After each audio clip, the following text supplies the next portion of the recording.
And we should be live.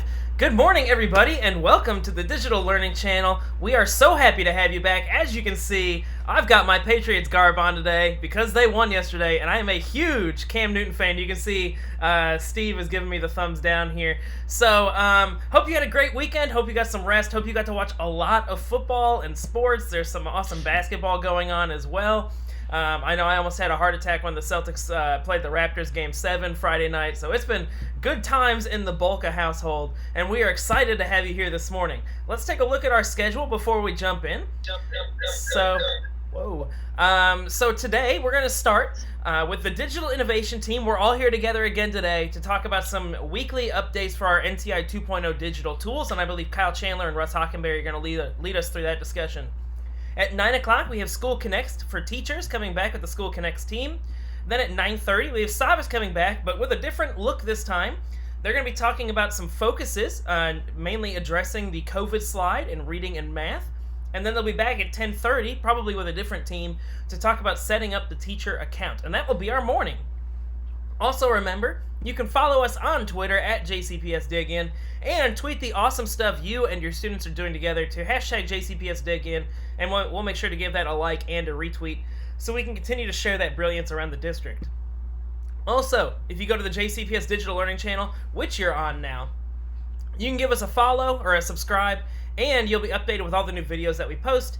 You can see some of our playlists here: Microsoft Teams meeting support, Teacher NTI 2.0 playlist, Minecraft support playlist, which is one of the new things we just got for our district. Did I just lose my screen here? Nope, we're here. Okay, good. And then, yeah, so let's go ahead and get started today. Kyle, how's it going, man? What's up, buddy? What's up? Going well. I want to share some new updates with you guys on the Google Meets. So I'm going to share my screen. And Kyle, as you share your screen, I'm going to switch over from Wi-Fi really quickly because I forgot to do that. So. Okay.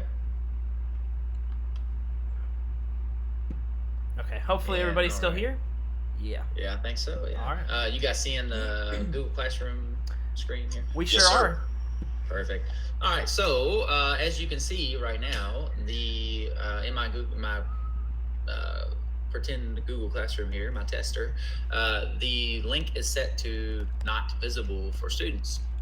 So we advise that you keep this link not visible for students up until a few minutes prior to the meeting beginning. You can go up here to the settings cogwheel and then scroll on down, and we would want to, here it is. Also, you can reset this. Russ, you chime in if you think I'm wrong, but I would recommend resetting that pretty regularly as well. Yeah, so this is going to be the best way to keep your Meet secure.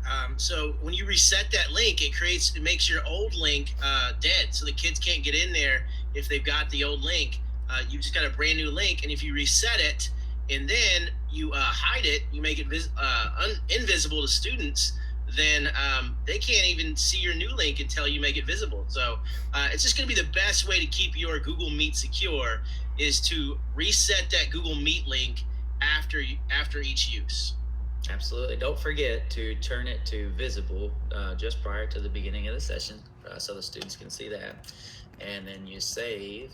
Now what I'm going to do is hop into this as the teacher real quick and show you what you need to do. So there's some new features that they released, which they call the knock or the lobby now, which you're probably well aware of at this point, but just to make sure, let me start from the beginning here. If you want to access these documents, by the way, visit the jcps.me/NTI website.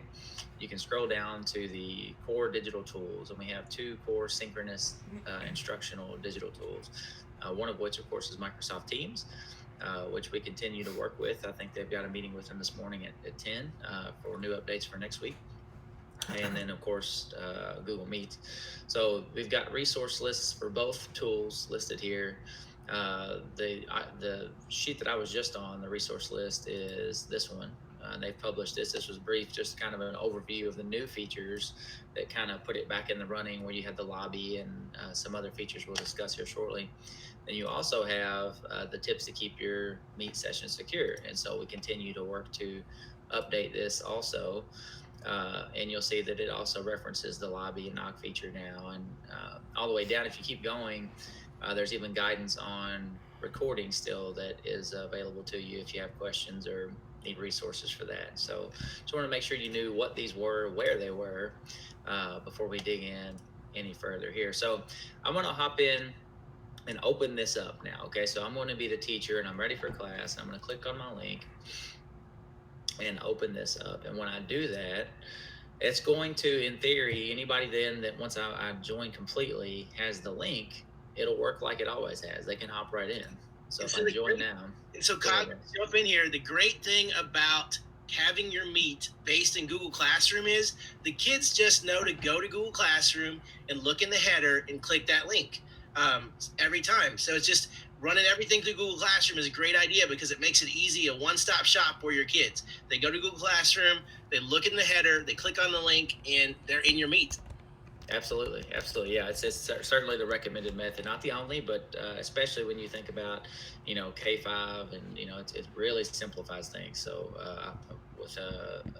as a parent of a first grader now in JCPS, I see firsthand, and it's really great that I get to view through that lens. So good point, Russ. So I now am in the meeting, and if I were to be a student that had that, I will show you. I'm going to, this is actually a student account here. This is my daughter. I could go ahead and hop in just like I had been able to in the past with these if I needed or wanted to. Minimize that, turn this up.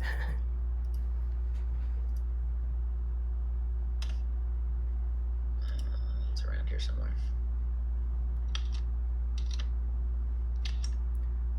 So Kyle, one of the important things for our teachers to know is that they need to get these they need to be in their meetings early. That way they can set these settings before their students get in, right? Yes. And if you see, now I have joined the meeting as a student, and you're like, wait a minute, it didn't, I know you couldn't see my screen, but it didn't ask me to admit them as a teacher. It didn't do any of that. And the reason that it didn't do any of that is because as the teacher, I didn't turn off the quick access feature. And I know it seems a little backwards, but Google Meet as a whole, they're working kind of backwards to fit it into the EDU space for us. And so one of the features that they've added is that lobby feature. So let me remove this student. Let me leave as the student. I'll show you removing in a moment. And one of the differences there. Okay, so now let's just say that I wanted to start this the 5 minutes before. I'm the teacher, everything's cool. As soon as I get in, the first thing that I need to do is I need to head over here to my settings, and I need to access the host controls, and I need to turn off quick access. I've got to turn quick access off. You may also turn these other features off if you want to, and let's look at those briefly. So you've got the share their screen, so you could allow the students to share their screen if you wanted to do that. And you can turn these on or off while you're in the meet as well. And there's an option on the student. Or you can turn the chat on or off. Okay, so when you turn the chat off, it turns it off for the students, but not you. So you could still type to the class, send them links, share, et cetera, but they would not be able to type amongst themselves. So just to contrast here, Kyle, one of the things with Microsoft Teams is we cannot turn on and off that chat. We've had people request that, but we do not have that ability to turn on and off the chat in Microsoft Teams. But in Google Meet, you do have that ability to turn on and off that chat. So absolutely. And Kyle, one of the other things that we recommend is the settings that you were just showing. That has to be done every single time that you go into a meet. Yes. So it's not what we're calling sticking. Those settings don't stay once you do it. Every time it has to be done. That's a good point, Jack, because the first day they had these features, my wife is a speech language pathologist, and she probably gets in her meet probably 10 to 12 times a day. And she was telling me, I have to do this every time. And I thought that was not true, but it is absolutely true. Every time you get in that meet, you need to go there and turn those features, toggle those features. Yeah, and that's not just for changing the link either. So Russ mentioned that his wife is in the same one. And when we showed you earlier in Google Classroom that you could change this, it doesn't matter. If you leave it the same, you still have to enact those settings every time you rejoin as the teacher, as the first one in. So don't forget that. That's key. Let's see here. So now we've got the settings together in this meet. I'm the teacher. I've entered in this scenario. Okay, so now I'm going to join as the student, and we'll see what it says up here on the screen for us. So, and Kyle, while you are pulling that up, if I could point out now, if I was a teacher, the safest way to do it is I would actually go and do those settings, then make it visible in my Google Classroom. That way, no kids are joining before you get those settings set. So I would do the settings, then make it visible, then everybody can join and you're all good to go. And on top of that, I'd like to add also that we had a couple people asking about co-teachers, other people coming in and getting access to those controls. If you don't take the controls first as the teacher, a co-teacher that comes in that you've allowed to join, they can take those controls from you and then they have them for the duration. So make sure you get them first. Yeah, so that's good and bad. So, in Microsoft Teams, it's the organizer that gets those controls, and you can give some of them away. But in Meets, it's the first teacher account that accesses it, whether they created it or not. So that might be good for your scenario. You might want to set this up and then have a co-teacher or somebody hop in on your behalf or for you or with you, whatever first. But you might not. So depending on the tool you're using, there's different benefits to those. And as you see here, it says this is now a rendition of that knock feature. I don't know if you can see my other screen, or let me drag that over here. So from the student perspective, it's saying, hey, we're waiting for them to admit you. And then on the teacher side, you see here, it's like, hey, this person's trying to come on in. So let me admit this student. So I've admitted the student now. And let's say the student has walked away from the machine and I'm trying to end the meet, or any multitude of things.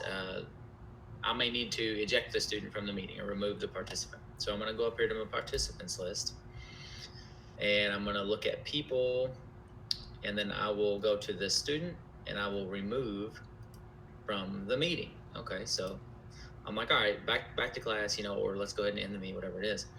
And you'll see that on the student side it says you've been removed.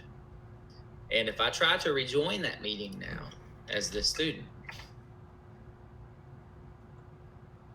it should pop up and tell me that I've been removed. Yes, it says you can't join this video call. Now, let's say that was either by mistake, or you did that and you had to talk with the parents and the administrators, and you want to let them back in. If you don't do anything, the student won't be allowed back in, even to ask to join again, until approximately 24 hours was what our testing found. So they can't continue to try to hop back into the lobby, even though they can't get all the way into the meeting. They can't continue to get back in the lobby if they're removed. So what you can do, however, we found, is if you wanted to add them back, you can go right here to add people, and you can type the email in. When you get the email address typed in, it's going to send them an email. Now, I don't know if you guys, even on my team, had made this connection just yet. I did earlier this morning. So they don't have to go into their email to be able to get back in or request access to your meet. Once you've sent that, it's kind of like whitelisted their username again for them to attempt to join. So I'll show you the difference. So now that link has been sent to the email, and I never went to the email, I'm just trying to get back into the meet. It will pop up and it will allow me to request entry again to that lobby. So that's pretty cool. So again, if it was a mistake or whatever the case was, whenever you ejected the student and you need them to be able to get back in sooner than the 24-hour kind of cool off period, you can do it this way. Hey, Kyle, we have a question in the chat that brings up a really good point. It's asking you the question. It's like Michelle Schiedler says, you probably have already touched on this, but all that are trying to join my meets say outside Jefferson County. Is there something to correct this? Yeah, we've been in touch with Google about that to try to get a resolution. As of now, the guidance I recall, guys, and team hop in here if you have other advice, but was that to steer away from anything that specifically said guest. I can tell you that initially my daughter's account was popping up the same way, even though she's obviously within. So have you guys heard anything other than just managing that as you admit them and removing them if need be? I don't think so. I think we just said just double check your roster and admit them, and if they happen to be an imposter, then give them the band hammer, you know. Right. Eject them that way. So they do know that that's a feature that we would like, is some better distinction, I'd say, and we're still digging to see on which end that is, but we'll work to get that taken care of. And between now and then, yes, be very diligent and adamant about your own roster. And if by chance something does pop up like that, now the beauty is you can remove, and they got to wait in that lobby, so you just don't let them back in. But a very valid concern, and we've seen that as well in our testing. So you can see here that you can go into the host controls from here, kind of the short version. You can view all host settings. This is all live within the meeting, so these things you can enact while you're kind of on the fly if you need to change something. But I should be able to present as the student here, unless I turn that. Oh, actually, I've got that turned off, I believe. Let me see here. Host controls. Turn that back on. Share their screen. Okay, so I could toggle that on if there's a point in the lesson and I need them to. I could toggle that on, and then they could, in fact, present their screen, and I could take that control away when I needed to do so. Same with the chat messages. So this is their ability to send chat messages, not yours. You can send them at any point in time. So that's kind of neat as well. What else we got, team? Could you go through the 3 different spots where you can find those settings one more time, Kyle? Just to kind of have them all listed out for us. Yeah, the within Meet or the documents, man? Within Meet would be great. Okay, gotcha. So the host controls, you'll see this little blue shield with a lock on it. This is one method that you can use to access the host controls, and that should pop them up for me here shortly. Yep. So this is what those are here. So you've got share the screen, send chat messages, quick access. So by default, quick access is on. Quick access is what you might believe it to be. That's when people can just hop right in with a link, right? Well, we don't always want that in our settings, so we highly recommend to keep your Meet secure that you turn quick access off. Also, the sharing of the screen and the sending of the chat messages, you can toggle those at your discretion, but don't forget they exist.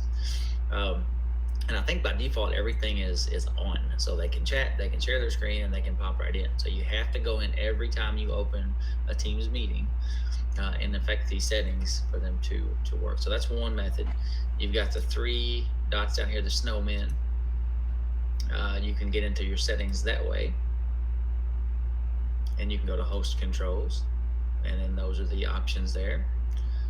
Or again, up here in the actual dashboard, you had the host controls right there as well. So those are the 3 methods that you can use to change those.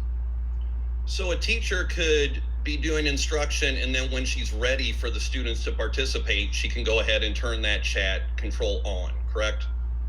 Correct, yeah. That's awesome. Yeah. We've also had some reports, Danielle talked about it last week, where we had some extensions that, I say we were some high flying Purple Cow teachers that were, ahead of the game with the extensions that they had for like raising hands and all kinds of different things in Google Meet. And it was really cool. Well, suddenly they rolled out this feature and it started crashing everything. The reason it was crashing everything is they kind of early released or beta released these features to us, and those developers that create all of those extensions aren't affiliated with Google.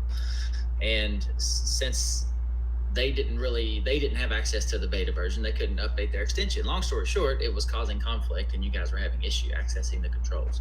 So if you're having an issue accessing your controls on this new feature, you want to go up here to the puzzle piece and look for anything related to your Google Meet that you may have installed and disable it, or you may go into your extensions this way as well, and you may turn things off from that.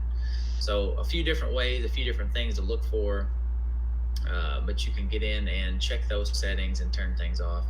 Additionally, I think we had some questions coming our way this past week about the ability to use software and what isn't approved.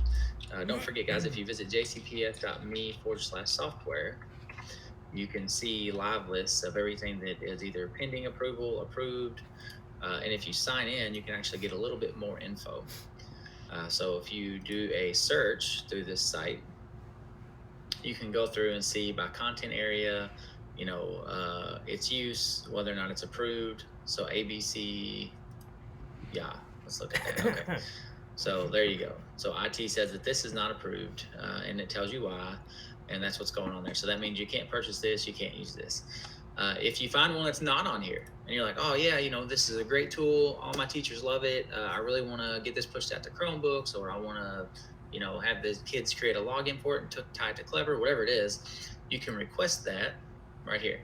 And this is where you'll go through the steps to make that request, and then it will get reviewed by IT and so a few other departments before you'll be either allowed to use or purchase it. So, and that's good info to have, Kyle, because it's so important to make sure that our student data is being kept secure and safe, and we want to make sure that the companies that have access to that data treat it in the same way that we would as well. So, absolutely. Quick recap. Make sure if you want to visit any of these documents that we referenced here, the new feature updates for Google Meet, or the more comprehensive tips to keep your Google Meet secure with recording guidance and some links to some videos and different things, you want to visit jcps.me/NTI. And then if you'll head to the teacher toolkit and then on down here to the 2.0 core digital tools, you can see those here under Microsoft Teams and Google Meet. So any other questions out there, Matt? I don't see any other questions. Just some updates on Microsoft Teams. Like Kathleen said, we do have a meeting with them. I believe it's at 1 o'clock today instead of 10 o'clock, though, Kathleen. But we know breakout rooms are there. We also know they're incredibly glitchy. So we're going to ask some questions about that. Like, that's more like an alpha feature. It's not even in beta yet, really. Like, we're probably some of the first people to really test that hard. So you're probably going to experience some issues there. But if you have good experiences with breakout rooms, please try to take some pictures or some screen grabs or something. Send them to us. Give us your feedback. We love to hear about how the stuff is working properly, as well as hearing how it's not working properly. And then additionally, what other problems with Teams have we had lately? I had it on the tip of my tongue and I forgot. Oh my gosh. Hey, Matt, what your breakout rooms, what device are teachers using to get those? So, as far as I know, we've only seen breakout rooms available on the Mac app and the PC app. Okay. So, and that is only if they've gone through and enabled those new features. So if they're on the Mac or the PC app and they go to their settings, which would be their little like initials or picture at the top, and they go down to settings, and it should be right there, one of the first ones they see that says enable new Teams meetings features. They'll just have to reset their app, so close it out and open it back up, and they'll have access to the gallery view of 49 people, the together mode where it looks like the stadium seating or in an auditorium, and they'll also have access to the breakout rooms as well. Something I did want to, so kind of two things on that. Also, don't forget you can turn off incoming video in Teams if you would like to save bandwidth. So if you advise your students to do the same if they're having internet connectivity issues or you. But in the Google Meets update, so I wanted to make sure you guys remember that now if your students lose connection in Meets, they can pop right back in. Which is a nice feature. So if you remove them, they have to go, well, if you remove them, you have to add them back. And the first time they join, they have to enter the lobby. But if they just for some reason lose internet connection and need to hop back in, as long as it's the same account they were under, they'll hop right back in, which is nice. It's less disruption for you, less to manage. So yeah, they don't have to wait for the lobby, which was one of those issues. If you have a teacher who already starts presenting their lesson and then a kid loses connection, they're not waiting in that lobby. If they've been admitted once, they're good for that session. Right. Unless they get kicked out. Correct. Correct. And also they kept the feature, if you had a guest author or someone from the community, I think career and community academies of Louisville with the high schools, if you have people that you want to allow in to present to your students, you can. It's again, you've got to be cautious with your roster if you're not expecting them. So that's another good flexible feature. If you remember back in NTI 1.0, that was a feature that was requested, and now that's available to you. So. Mm-hmm. And we really want to give a huge shout out to Microsoft and Google because we talk a lot about being digitally agile, but they have been agile digitally because they have worked really, really quickly to get these updates rolled out for us. It was 2 weeks between meets being a total disaster and being up to par. So that's some awesome programming speed on their end to really make it a better user experience for us and our students. So. I wanted to go back. I'm sorry, Kyle. I wanted to go back and talk about the extensions. You said in order to get these features to work, teachers might need to go in and turn off or remove some of those Google extensions. After you do that, if you want to maybe one by one try some of those extensions again, I have heard that you can actually, once you do it, you might be able to maybe put on your attendance extension and get that to work with it again. But just to make sure, I think Google Meet Plus was one of the big ones that kept it from working right. And Kyle, do you mind to go ahead and show them how to remove extensions? Yeah. And while you're pulling that up, I don't think a lot of people realize that Google extensions are not made by Google. They're made from outside companies. So sometimes you might want to read about the ratings and read about, make sure that what you're putting on your computer is safe and works well. So they're not just all safe things from Google. There's a lot of other companies putting extensions up there. And not so companies, sometimes it's just a guy in his basement. So which it might work, beautifully, but again, a lot of things to consider. So to Elaine's point, if you click on the snowman up in the top right hand corner of your browser, hopefully you guys can see my screen there. If you go down to more tools and extensions, this is the most thorough way I found. Danielle's right, she did show us that there's a puzzle piece for quick access as well. But I have found sometimes I get some that aren't visible to me there. So if you're still having an issue, dig a little deeper if you head to your extensions right here. And hopefully that Ariana Grande extension that I had downloaded not on here anymore. That'd be embarrassing. Now, what does that do? Does that give you the ponytail, or what does the Ariana Grande extension do? Yeah, that's the ponytail. Oh, okay. Yeah, let's see here. So if I go to the ad blocker, thank you for asking more detail about that, man. I had to know. I mean, inquiring minds. All right, so you can either remove or disable them here from your extensions screen. So, Elaine, is that what you were wanting me to go over with them? And is it best practice for them to remove them or just disable them? What is our best practice there? I think you should be able to just disable them unless you guys have other guidance. But I'll tell you another thing that happens a lot is we'll get all walks of folk, AICs, admin, and they'll say, I keep getting these pop-ups over here, teachers. I don't know what's popping up on me over here. It's, underwear advertisements or something embarrassing, something silly, and it's a disruption. So oftentimes I found that the extensions that they have installed, if they'll go through, sometimes they're kind of sneaky. You don't realize you're clicking them. And that will produce those sometimes inopportune advertisements that can cause a disruption. So you may want to check for that as well. Do you think it's the Ariana Grande extension that's giving those pop-ups, or is it probably something different? Typically, that's what I found it to be. Okay. But I love my girl. What are you gonna do? Let me see here. So those are the big features, big feature sets that I can think. I think we hit everything on this one. I think we did. Yeah. So. We actually have a question. Chelsea Haynes asked, did you go over how to readmit a student after you have kicked them out? We did, Chelsea, but we're happy. We got a couple minutes left, and I'm sure Kyle can show you that again. Okay, so if you are here and you need to remove someone, you would go over and remove, just like normal, right? But if you want to get them back in, this is where you go to get them back in before the 24-hour, kind of timeout period. Go to add people and then type their name in here.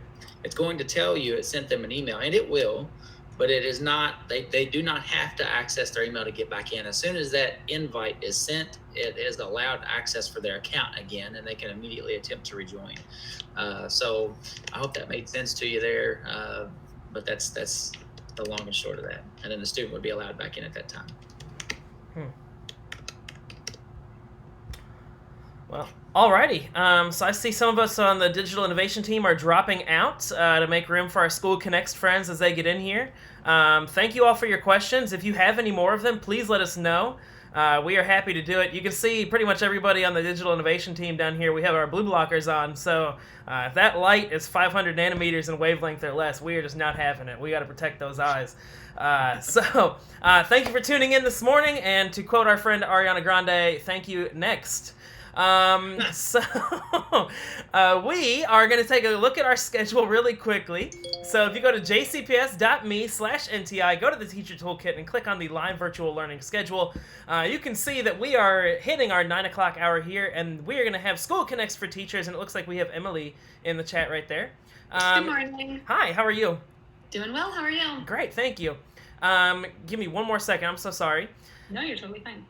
So if you guys want to follow us on Twitter, at JCPSDigIn is where you can do that. And you can tweet all of your awesome things that you and your coworkers and your students are doing to hashtag JCPSDigIn. We'll give you a like, we'll give you a retweet, we might give you a follow.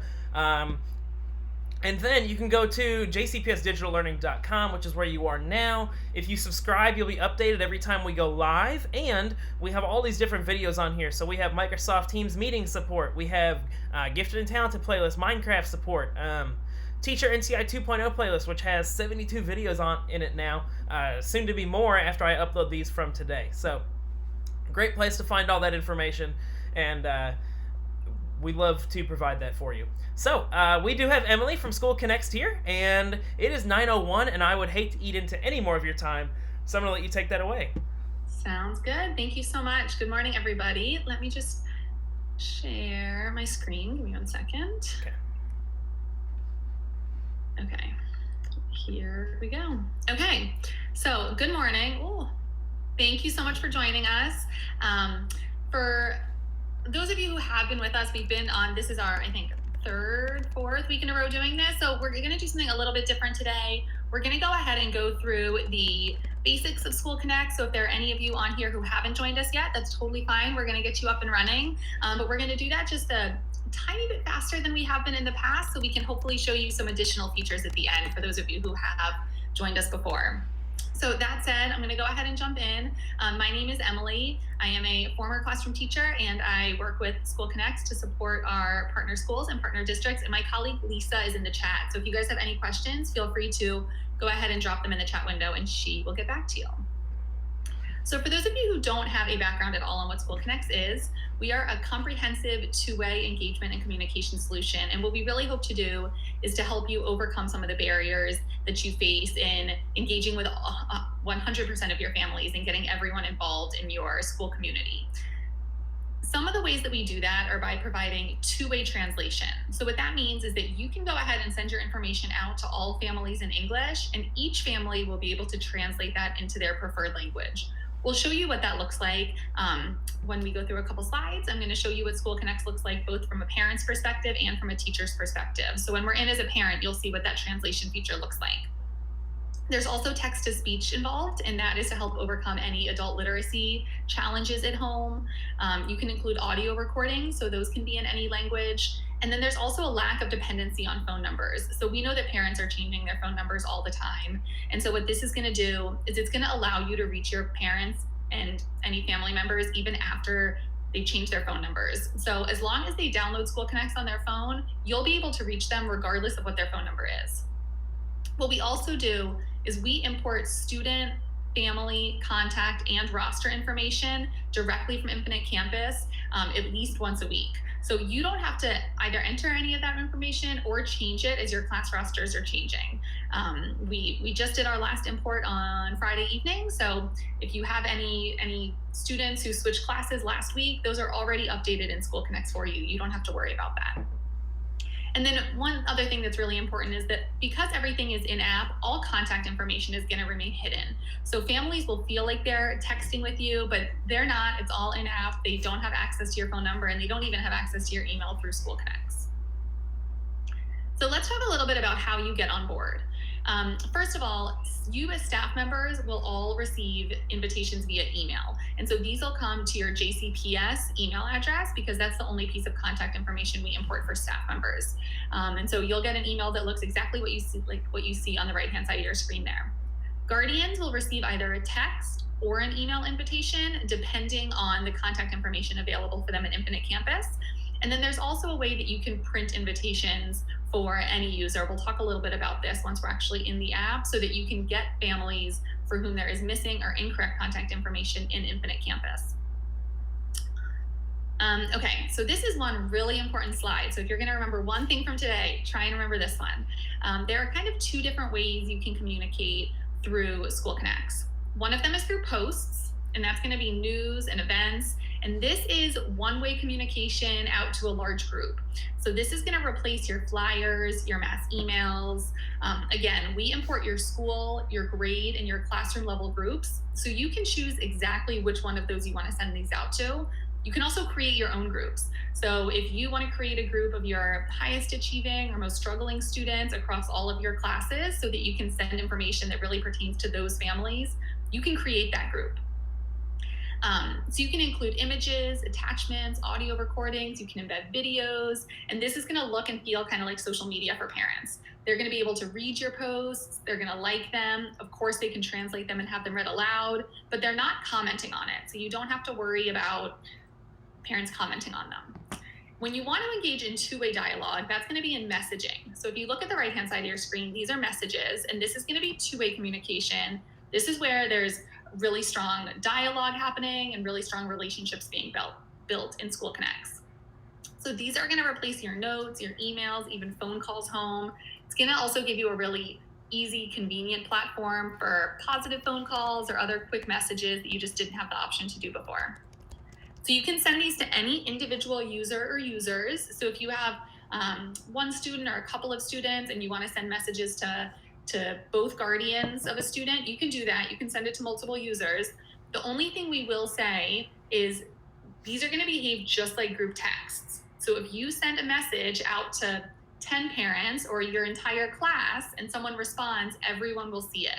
So we discourage large group messaging. Keep the messaging for kind of one-on-one or one-on-two conversations. This is where you really want back and forth. The reason I'm kind of stressing on this is because there are a lot of people in JCPS who have accidentally sent out large group messages to their entire class, and that's okay. You can always email us and we can go ahead and end that conversation for you if you'd like. But just so you know, keep the messages for small groups, one-on-one conversation, and posts are going to be sending out information to your entire class. Oh, okay. So that said, I'm going to back out of here. Give me just 1 second to get my phone up on the screen so I can show you what this looks like from a parent's perspective. And one thing I forgot to do at the very beginning that is really important is I wanted to start with a couple of celebrations. So before I show you what it looks like from a parent's perspective, let me just tell you some of the numbers that we're seeing in JCPS so far, because we are having such an amazing time partnering with you and you guys are all doing a wonderful job.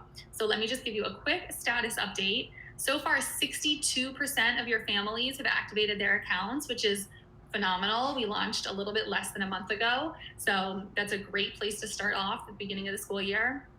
There have been over 5,000 posts published in JCPS this back to school season, and parents have sent over 89,000 messages in over 45 languages. So this is really proving to be a great place for parents to go for information and a great way for you to send out information to your families. So this is what it looks like from a parent's perspective. So anyone who has an account can log in on either the mobile app on their phone or on their computer. We find that most parents use their phone, so that's what I'm going to show you from a parent's perspective, and we find that most staff use a computer, so I'll show you what it looks like on the computer when we look at it from a staff. But just be aware that everyone can use it in both places. So when she first logs in, she's going to land on her feed. So this is where any information that's been posted to any group that she's a part of is going to end up. So if she has a first grader and a third grader, she's going to get information from JCPS, from the school, and from those first and third grade teachers. But she's not going to get information about transitioning to middle school or anything like that. It's going to be a really curated feed of information.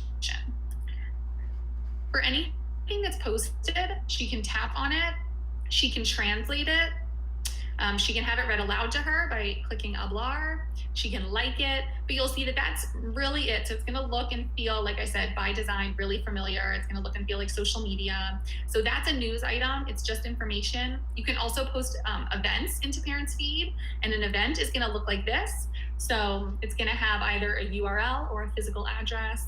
Parents will have the ability to RSVP, add it to their calendar. Again, she can translate it, have it read aloud to her. And that is everything in her feed. I'm going to skip over and go to the directory, the next item on the menu bar along the bottom. And you'll see that she has her child listed at the top. If she has multiple children, she'll be able to toggle between multiple children. And then she has all of Michael's teachers listed here. So Michael's in elementary school, but if this were a middle school or high school student, she would have more teachers listed. And I, as a parent, might have a question for my child's teacher, but I don't know the teacher's name or how to spell the teacher's name. So all I have to do is come here, tap on the teacher's name, and tap send a message. And I'm gonna automatically be put into a conversation with her. I can send a message in my preferred language. So in this case, in Spanish. I could even dictate a message in Spanish. And when you receive it as the teacher, you'll be able to translate it into English. So it's really opening up the opportunity for direct communication in any language, even with literacy challenges. You don't have to worry about coordinating times with the parent or with a translator. So it's gonna make things a lot more convenient and a lot more comfortable and approachable from the parent's perspective. And that is really all that parents have to do, is read your posts and send you messages if they have questions. So I'm gonna go ahead and close out of here and bring up what it's gonna look like for you as a teacher. So once you have activated your account, to log in, you're just gonna come to cloud.schoolconnects.com, or if you ever forget, you can just go directly to the School Connects website and there's a little login button in the corner.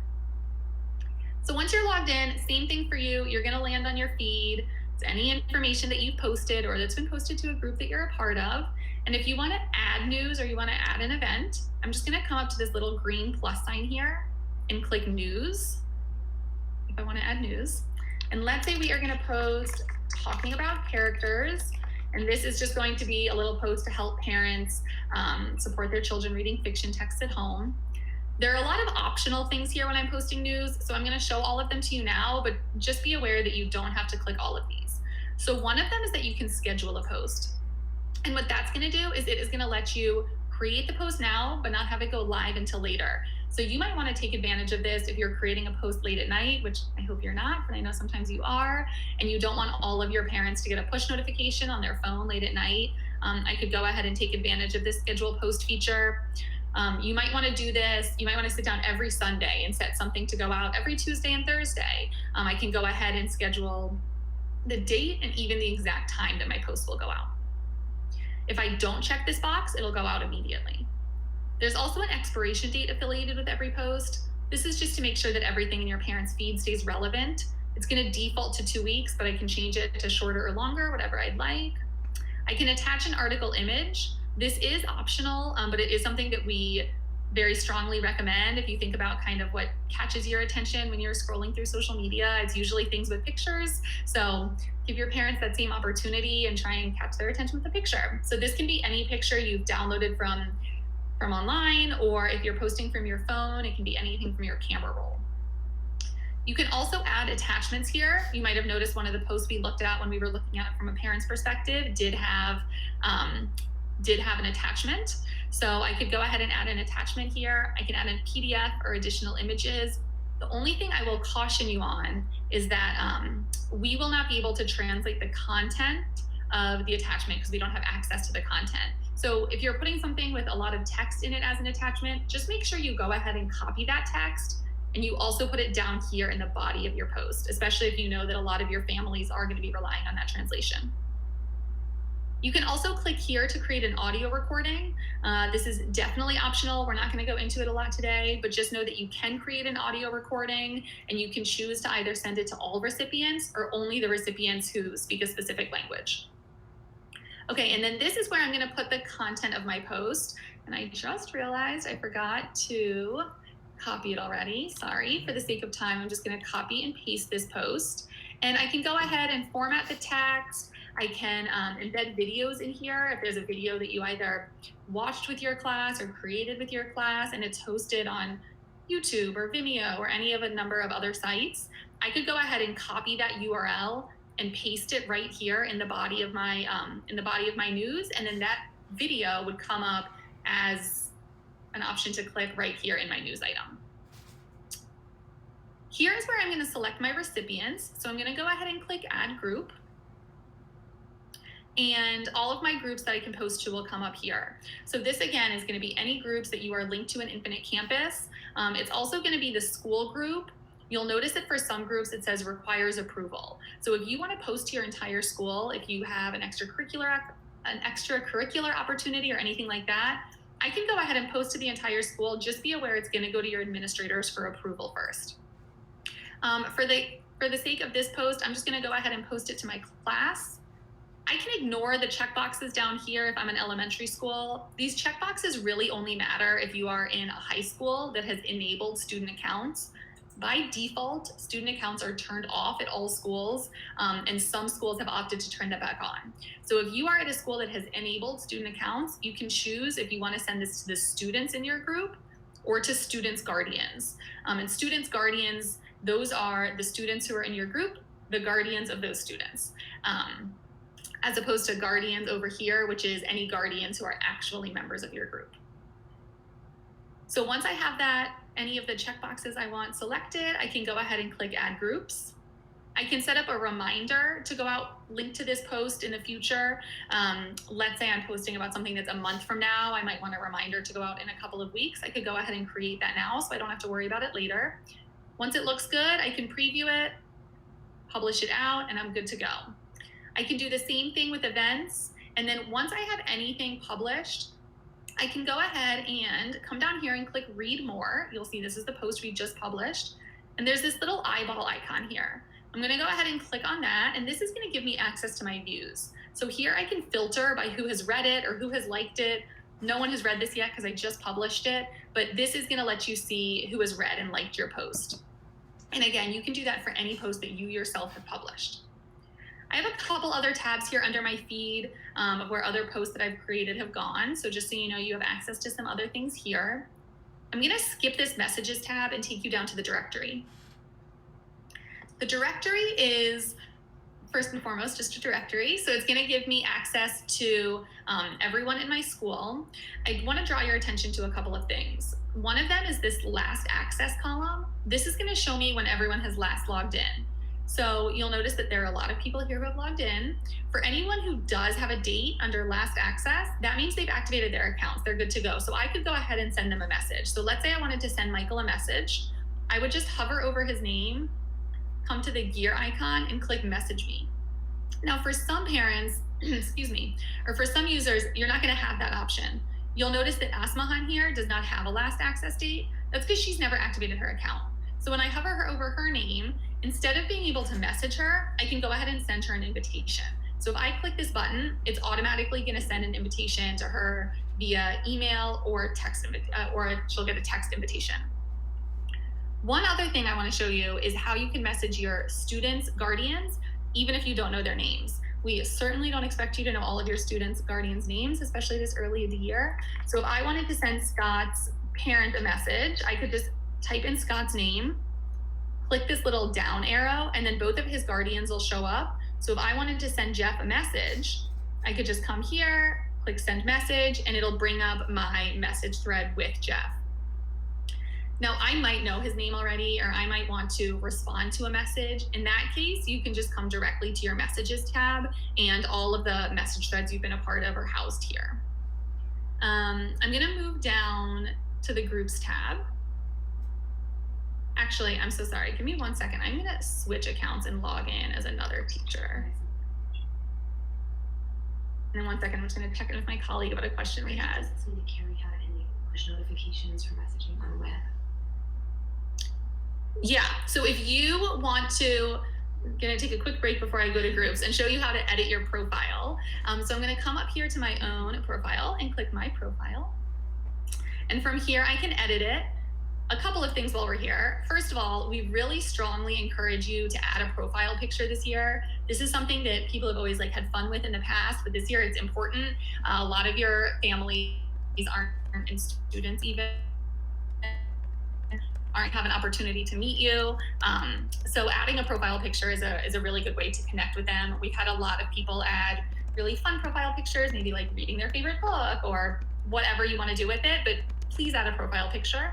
You can also edit your name. So especially if you have a role at your school where you are not a classroom teacher, where maybe parents might not recognize your name, you're a guidance counselor or a nurse or some other role, you can go ahead and add that to your name. So I might say Miss Matthews nurse if I was the school nurse. So just so you know, that is something that you have complete control over. You can edit your profile at any time. I'm also going to come over here to my settings, and this is how you're going to enable push notifications from the app itself. So I can either choose to receive a notification whenever news is created, which is what we typically recommend so that you won't miss out on anything.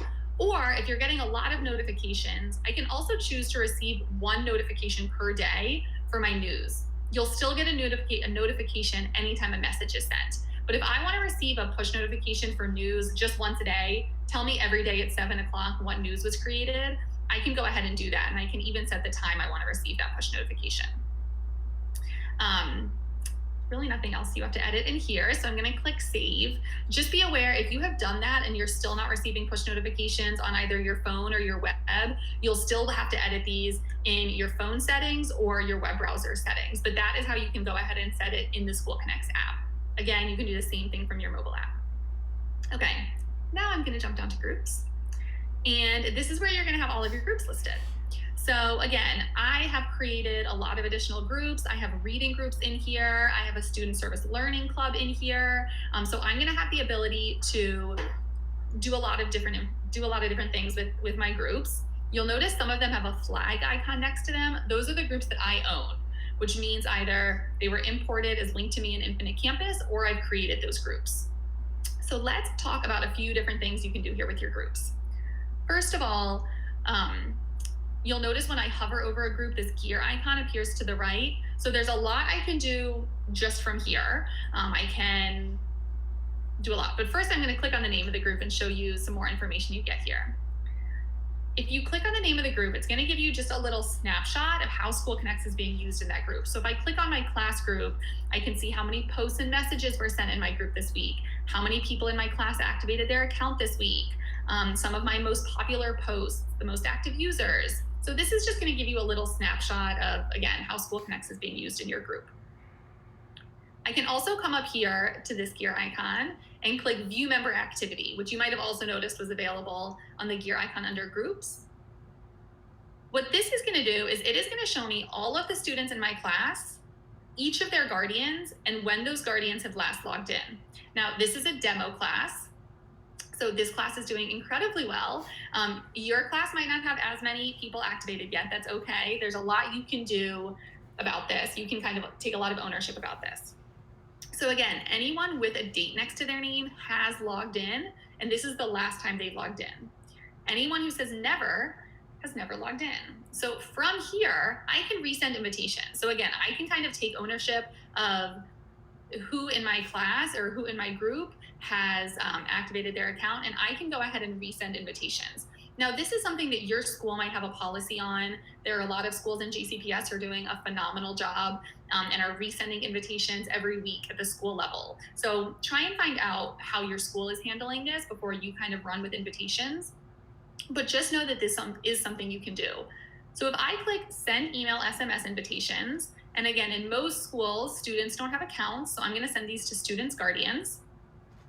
It's going to confirm how many are going to go out. There's just one parent in this class who hasn't activated her account, so it's just going to go out once. But hypothetically, you're sending this to 40 people, and then I'm going to click OK, and it's going to go ahead and send out those invitations. Now, if you're sending these to a large group, it might take a second, but they will go out. And then I can also do the same thing for printed invitation letters. So I can print invitation letters for students' guardians. And again, I'm still just going to get one because there's only one person who hasn't activated her account.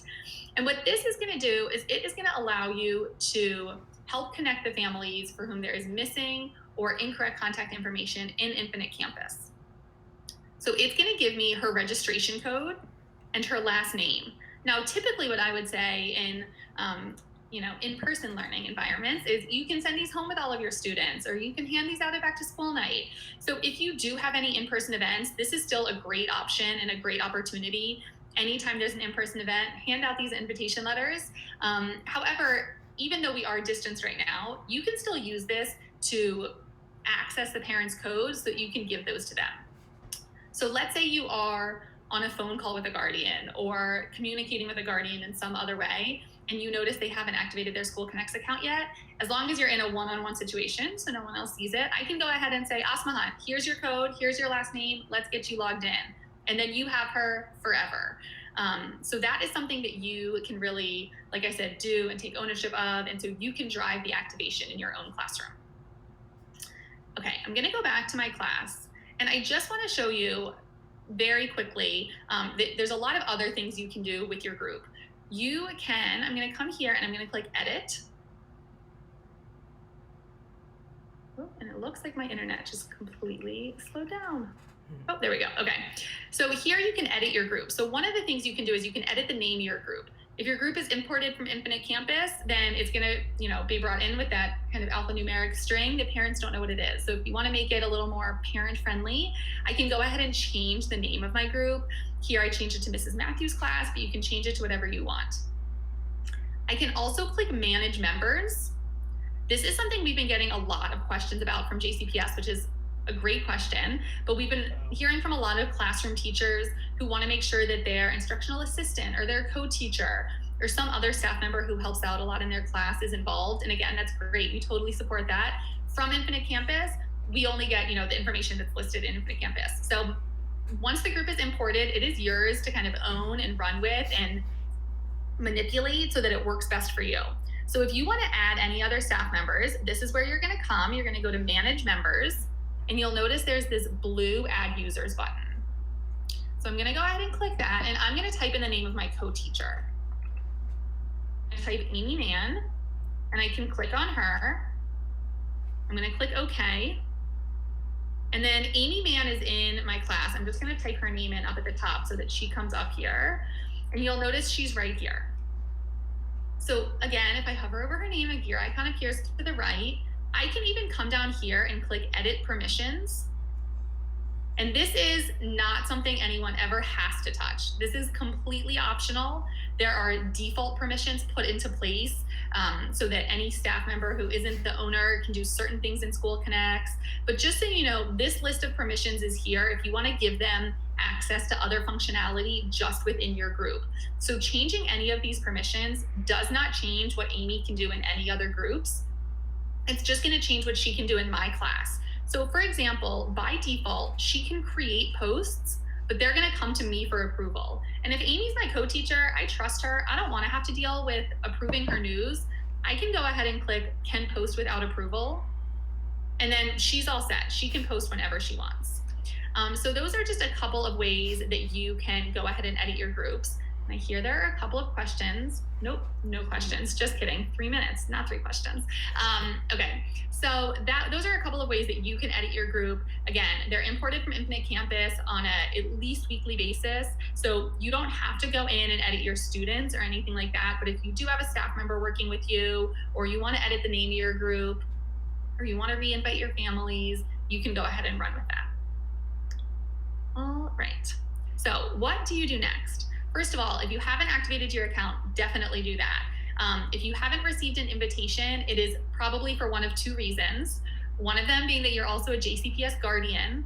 If you're a JCPS guardian and staff member, that is okay. Of course, we want you to have access to kind of both sides of it. So you can email us. It's support@schoolconnects.com, which is there on the bottom of your screen. And we can help you either merge those accounts together or figure out the best way for you to get you set up. Download the mobile app. It isn't required, but I definitely think it's the most convenient way to, send a quick message or something like that. So we encourage you to download the mobile app. Post news if you haven't yet. This is the time of year where habits are really being formed and routines are being formed, as we all know. So if you are posting news now, your families are going to get used to going to School Connects to see your news. Check out the School Connects Back to School calendar. There are a number of resources available in a OneDrive that JCPS set up for us that I think my colleague is going to throw in the chat window right now. So there's a number of how-to guides, a longer version of this PowerPoint presentation that you can look at, and there's some back to school calendar. The calendars are just quick little examples of what you can post, when you can post, nice messages to send. So if you're excited to jump in and just aren't really sure what information to share right now, go ahead and check out those calendars. Encourage families to message you if you're, asking for information from them, encourage them to do it in a message, and then resend invitations as needed. If you have any questions at all, we are here for you, not just at the beginning of the school year, but we are here to partner with you throughout the entire school year. Like I said, JCPS has been awesome to work with so far. So email us at support@schoolconnects.com if you have any questions. And that is right up to time. So thank you guys so much for joining us, and reach out if you need anything, and have a wonderful day. Emily, thank you so much. Awesome presentation again. We had some great conversations going on in the chat, so thank you for being here. Will you be with us again next week as well? I think you guys are on the schedule. I think so. Awesome. Well, have a great week, and hope you have a good Monday as well. Thanks, you too. Bye. Bye. All right, everybody, it is 9:30. Happy Monday. As you can see, I am incredibly happy that the NFL is back. I spent all weekend watching sports, and it is awesome. So before we get into our next session with our Savas friends here, let's go through and look at the calendar really quickly, or our schedule. So if you go to jcps.me/NTI, you can come to the Teacher Toolkit, and you can see we have all of these resources here for you. We've got Savas Realize, we have Gale, Mastery Connect, Literacy Footprints, Admentum, Screencastify, Microsoft Teams, Meetings, Read and Write. We also have all these other resources down here for different departments. If you click on the live virtual learning schedule at the top, it'll take you here. And you can see that at 9:30 we have Savas Success Maker Focus addressing the COVID slide in reading and math, which it looks like Annette and Cliff are going to talk to us about. If you go to Twitter, you can follow us at JCPSDigIn. That does stand for Digital Innovation. And when you tweet at us, please use the hashtag JCPSDigIn. That way we can find it and give you a like and a retweet so we can share the love and share your brilliance around the district. Additionally, you guys are already here at jcpsdigitallearning.com. Please give us a subscribe. You'll be notified every time we go live. And we have all these awesome videos here for you to help support you. You can go back and watch at the power of pause. So we have 72 videos right now in the Teacher NTI 2.0 playlist. So please go through, check those out. Find some cool tools to use with your students and to help make the NTI experience more unique. So, Annette and Cliff, how are you this morning? I'm great. How are you doing? Great, thank you. I'm great, thank you. Good. All right, it is 9:31, and I would hate to eat into any more of your time, so I'm going to let you all take it away.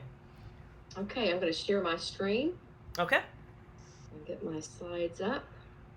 Let me know if you can see those okay. We sure can. They look great.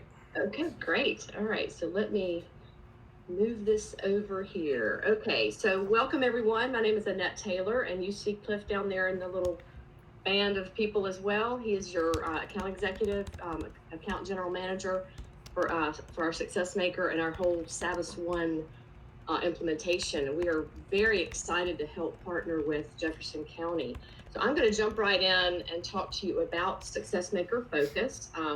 Success Maker is one of my favorite things because I work with it daily, and I think it's a really great tool. So I want to share with you just a little bit about it and give you an overview of the program. So our agenda, I've already welcomed you, obviously. I'm going to give you an intro, kind of an overview to Success Maker Focus, and kind of how the engine of Success Maker works. And then I'll talk to you about the student experience and then your own teacher experience. And then we're going to talk about first steps of what you're going to be doing next. Okay? All right. So Success Maker Focus was realized as a result of the coronavirus pandemic. We know that it's really been a big impact on every part of education. The Brookings Institute shows that 1.5 billion children worldwide had their traditional academic lives disrupted, with 45.1 million being U.S. students.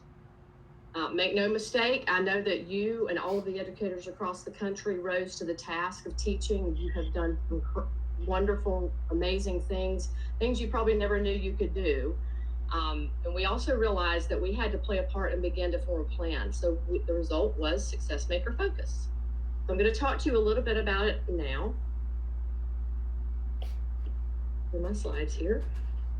All right, so Success Maker Focus is focused curriculum that utilizes our math and literacy priority standards at each grade level. So these are the priority standards that are put together by those leading education researchers.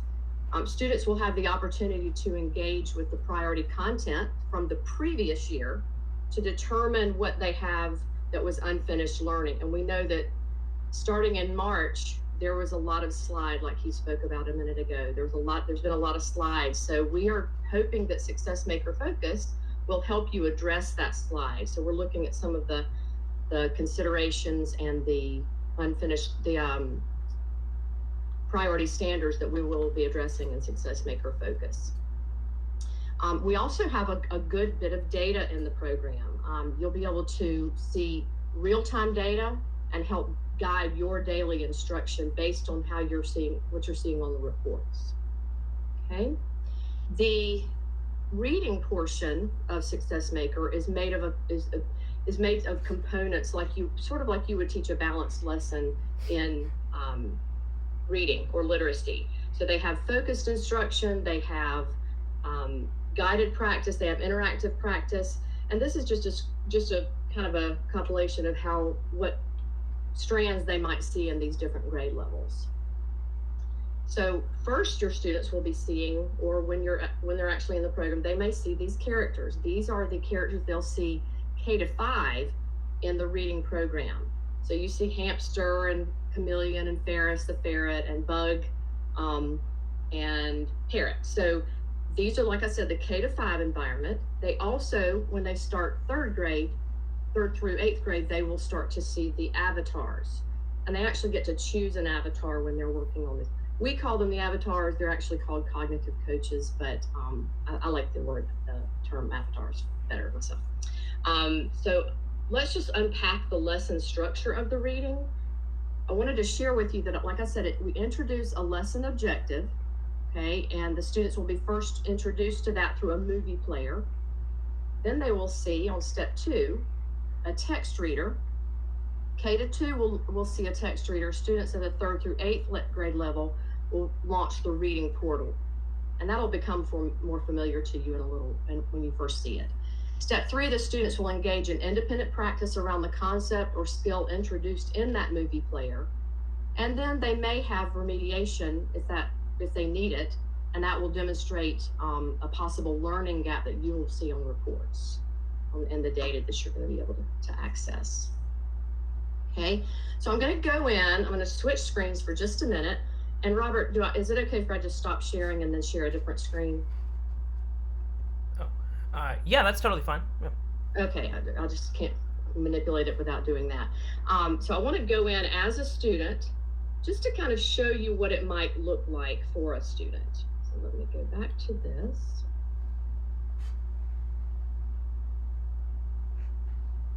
And you are going to see a login screen.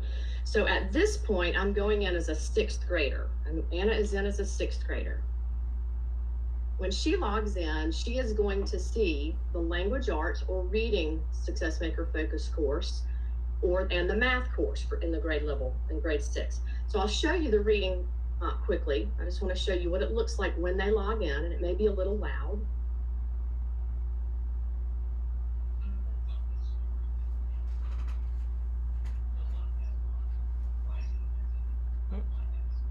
We're actually not hearing it super loudly. Okay. Not able to hear that. Okay. Well, and that's fine. It's okay that you can't hear it. I'm not sure how that works with your system not being able to hear the sound. They're normally able to hear that.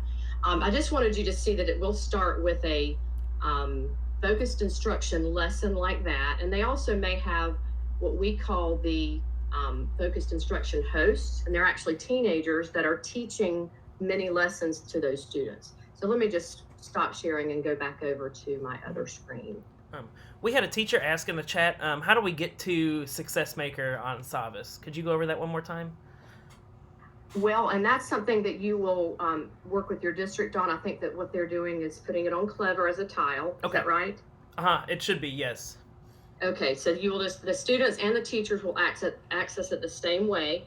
And however they are being, and I'm not sure how they're going to be integrating it with Savvis, but that is something with Success Maker Focus. Mm-hmm. That is something that will come. I think the PO just went in this past week, so we have to wait until that happens in order to get ours done. Cliff, did you want to speak to that at all, or Brenda? No, I think you nailed it. It's not populated on the platform yet, but we'll make sure everybody's alerted when it's out there ready to go. That's great. Thank you. Okay, so Robert, we're not going to be able to hear it. Obviously, that's not normally how it works. But do you want me to still continue to show something like that, or just move on with the presentation? Oh. I can open it up in just a minute. And we'll see you're it. fine. We can just continue on with the presentation. It's fine. Okay, perfect. Okay, so we saw the characters in the reading, as you saw before. These are the characters that the students will see in the math. So you see there's quite a lot of them. We have Captain Jack the avocado, we have Flora the Venus flytrap, and Tiki the Easter Island and person, as you see. They actually get to choose a character when they first log into Success Maker Focus, and it will allow them to do this every time they have show a great amount of gain. Okay, so let's talk about the math structure for just a minute.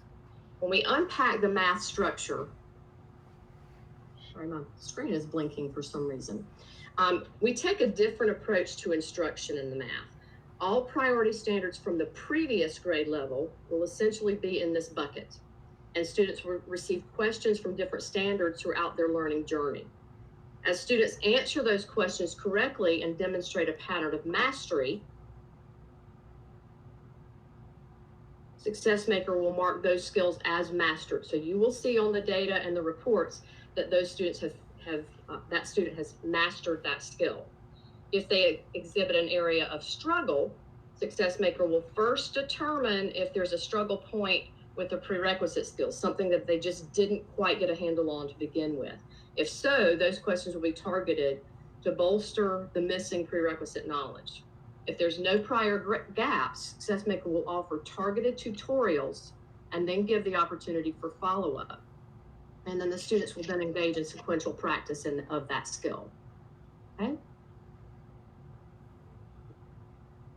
So the data in Success Maker Focus is, to me, phenomenal. I think that there's not much we don't have in there. I don't know that there's anything that you couldn't find out about a student's learning in the program.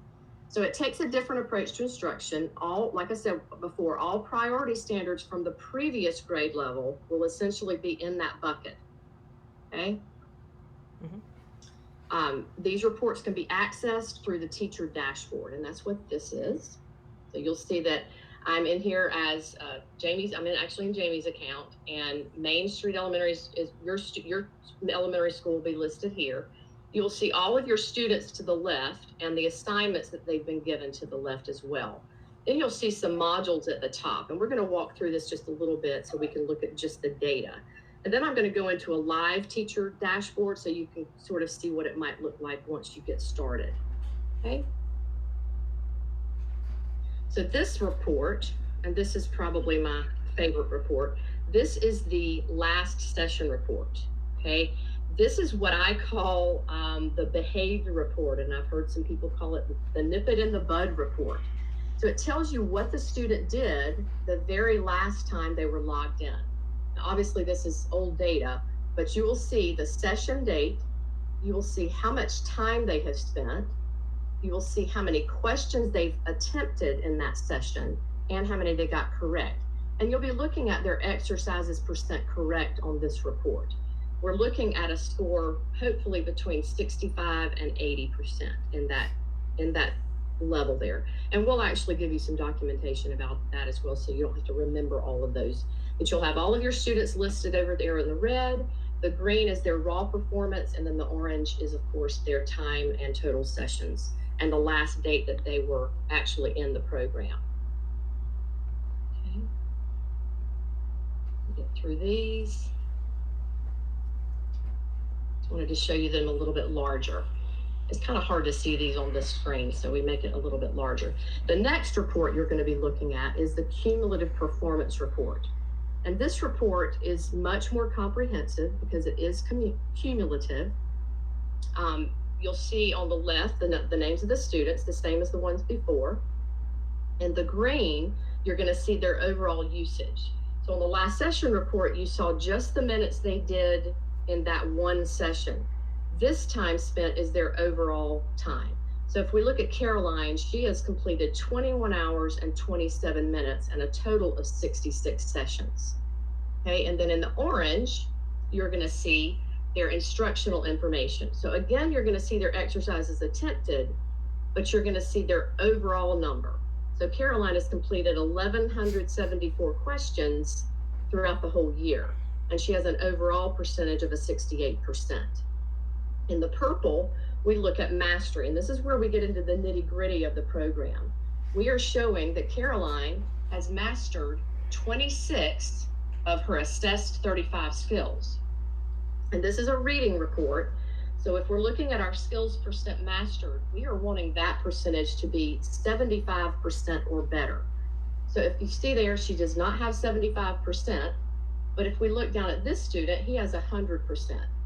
So he has a dot in that column on the very far right. So that AP column is your sort of at a glance when you're looking at this report.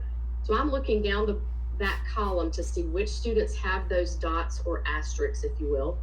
If they do, it means that they have attained acceptable performance. So AP stands for acceptable performance. So I see that I have several students that are attaining that, and because they have scored that 75% or better. Okay. Going through these again. Sorry, I'm going too fast here. Okay. The mastery that we've talked about, we said that we were focusing on the mastery. The mastery tab is, to me, a plethora of information. You see that I have SM Focus Math chosen here. And then any student that I have chosen on the left side, and the courseware that I've chosen will show up here as their mastery status. So I see to the right, it's sort of like a stoplight, if you will. It's kind of a red, yellow, green. Anything that is red is not mastered. Anything that is yellow is in delayed presentation, meaning they're getting remediation on it now. They're getting that scaffolding to help them reach that mastery of green. Okay, let's move on. And you're actually able to run the mastery report as well, and I'll show you that in just a few minutes. So when I click on, let me go back one slide. I want to show you when you click on any of these colors in the gray band, if you just click any of the bands that you see here, and I'm just happening to click on the one that is red, yellow, and green as well, you're going to see the students listed who have actually experienced that skill in Success Maker Focus, and it also gives you their mastery status. So you see that Grace, Isabel, and Xavier have mastered that skill, and now they're going to be moved on to the next level in that skill, or they will not have to see that skill again. Now, LaDonna and Hua, they obviously did, LaDonna did not master it, and Hua, it has that skill in delayed presentation. And this one is a math skill, so if you look here to the right, you'll see the number of attempts. You see that Hua has done 15 questions on this skill and is in delayed presentation. So I call this the tutor in the computer. The tutor in the computer of Success Maker Focus is working with Hua on this skill and giving him some remediation, tutorials, sequential practice, things like that, and hoping that the next time we put the skill back in for him, he will reach that mastered status. All right, so as we talked about the mastery report, down at the bottom of that screen, you'll see that it says Run Mastery Report. This is the only place to find that mastery report. The rest of your reports are going to be down here in the bottom, and we'll speak about those in just a minute. When you run that mastery report, my screen is blinking again. I'm not sure what's going on. Sorry, Annette, Yes. we had a question in the chat. How were priority standards chosen? Is that something you guys choose, or is that related to JCPS curriculum framework? Or sorry, I That didn't is see it. related to a national, forget the name of the institute, and Cliff and Brenda, you may be able to help me out here. They chose the skills from the Brookings Institute, I think, but I'm not even sure of the other name. Cliff or Brenda, do you know by any chance what those were chosen from? I'm sorry, I do not. And I can get that information to you as soon as we get off of this, because it's just not in my head right now, Robert. Okay. I can definitely get, as soon as we get off of this, I'll just. But But I do know it's not bridged back to JCPS. Okay, that was just what we were wondering. It's more of a national, so that we can incorporate anything for any student. Okay, thank you. I'll get that information as soon as we finish this presentation. Awesome. Sorry to interrupt. That's a great question. All right, so when you're looking at I'm going to try to make sure my screen is not working again. I think it's just because I have so many windows open. Okay, so the mastery report, again, sort of looks like a stoplight. And you see here all of the skills that LaDonna has seen in Success Maker Focus so far this year. And it tells you how she's doing in those skills. So if you see anything in green, you know that she's good to go on those. They are mastered and she does not need any assistance with those. If it's in yellow, you'll see that those are in delayed presentation. And again, it's the same as we saw with Hua before. She is getting remediation on these skills now. The red skills are the ones that she was given quite a bit of support and did not master them. So that would be another way for the teacher to sort of focus in on that skill. It's sort of like you teaching a lesson and you're having to reteach and reteach. And let me bring this up a little bit larger for you. You're going to be able to see that I need to work with her on measure, height, length, or width in customary units. I'm going to need to work on that with her because Success Maker Focus has given her many, many opportunities and many scaffolds to do so. Hopefully there won't be as many red as you have green, obviously, but for the most part, the not mastered skills are things that you will probably already know, but will also give you some extra information that knowing that they need some extra help on that. Okay, so the next steps for you in getting started are you would be accessing the program in Clever. And again, I don't know how that's going to work because I think we just got the PO on Thursday. So they're working on building your site now. But what you'll do is you'll go into your dashboard. We call this the teacher dashboard. And you will see all of the focus courses listed in the courseware module. And you will simply click on the gear beside the course. You'll see the courseware module. You'll see the shared course repository. And then you'll pick the course that you hope to assign to your students. Now you will assign your first graders the grade 1 course. And you'll notice you don't see a kindergarten course here because obviously kindergartners don't have unfinished learning. This grade 1 course is actually the skills from kindergarten so that we are capturing anything that was unfinished for a first grader. So you're actually assigning kindergarten skills when you assign the first grade course, okay? So once you click, let me go back one slide really quickly. Once you click on the gear for the course that you've chosen, this is what you'll see. You will see assign to one or more of my students, and you can also do it to a group if you've created a group. It really doesn't matter. They get it both ways. Okay.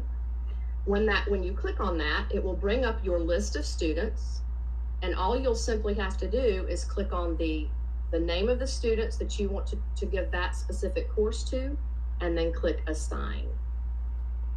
You can also select all. If you're choosing to do it with a group, all you'll do is select the name of the group that you've decided to give it to and click assign. Okay. We also have lots of ongoing support. But before we go to this, I'm going to stop sharing my screen and go back to a live dashboard so that you can see what a live dashboard will look like, because I'd like to run a report for you.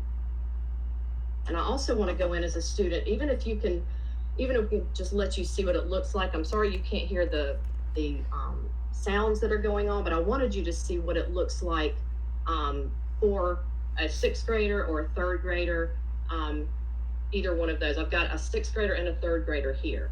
So I'm going to go back into the language arts again.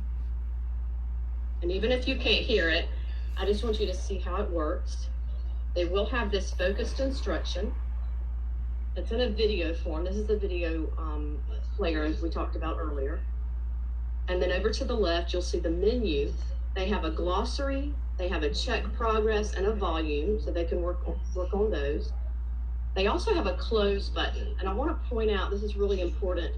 If your students are working in a session and they are not finished, like it doesn't time out on them, like you've set it for 20 minutes and they are ready to exit, but they're not finished, they need to click on this close button, because I want you to see what happens. When I click close, it will give me an option, yes or no, to close it.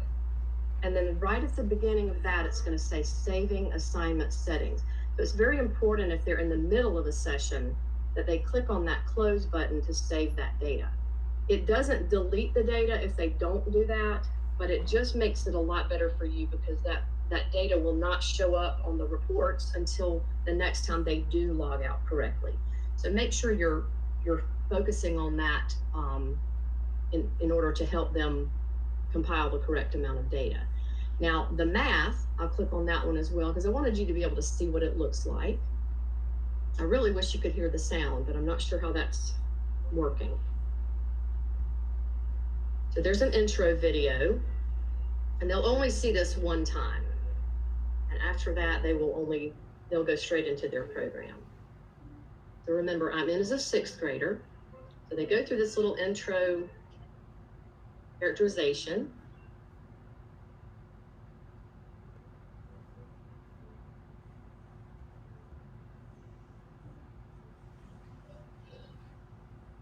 All right, so here we are. Once they get through that intro video, they will actually scroll through here to choose the character. And since I'm in as a 6th grader, I have access to all 9 of the characters. The lower grades will only see these, and then 3rd through 5th would see all of those prior and these. And then the upper grades would see all 9 of them. They actually are able to have 30 seconds to choose their character. If they don't, it will choose one for them. So I'm just going to choose Tiki here. And once they get into that program, they'll click the play button. You'll see they have the questions. They have an option to have it read back to them again, or they can mute the sound and read it to themselves. Okay, and then they just simply fill in, and I'm sure I'm going to get this wrong.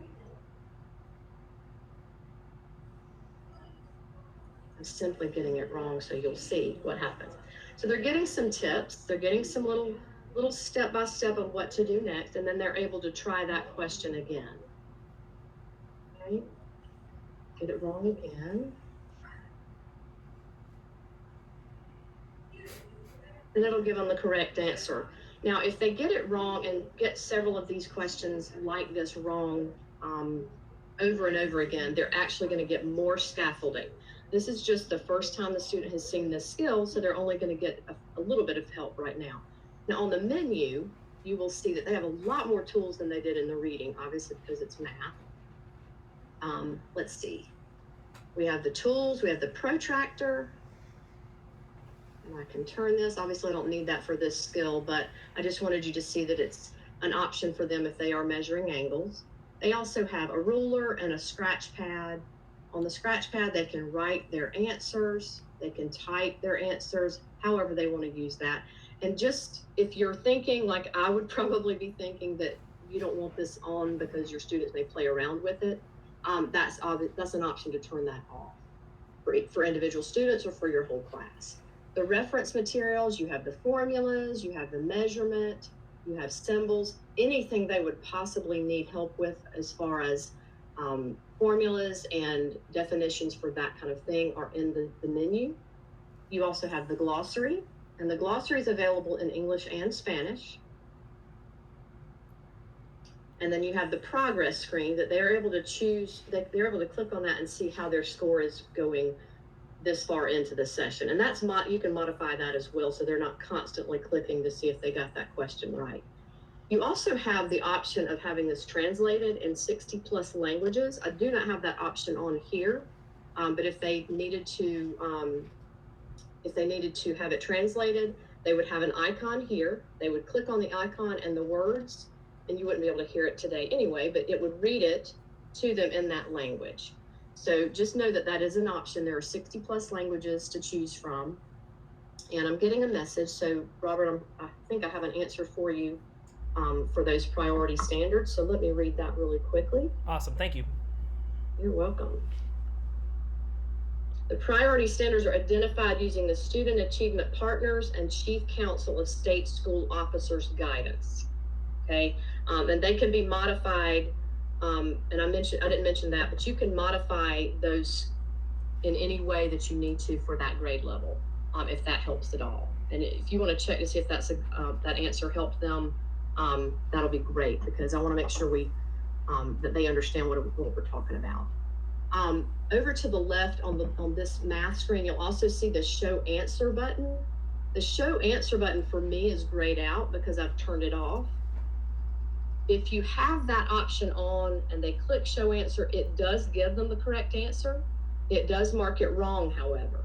So we have many different implementations of Success Maker Focused, and the reason we have that option is because we have special ed departments, we have ELL departments that need to have that scaffold available for the students. So if they want to click on it to see what kind of an answer the program is looking for, it might be something that you want to turn on for them so that they have that option. But like I said, you can turn that on or off for individual students or for the whole class. And then they also have a volume button. And then here's this important close button we talked about in the reading. If they're closing a session early, they're going to click on close, then yes, and it's going to say saving assignment results. Okay. Now I wanted to go in for you as a third grader just so you can see the difference. Let me see if I can find my third grader. Here's Easton. Okay.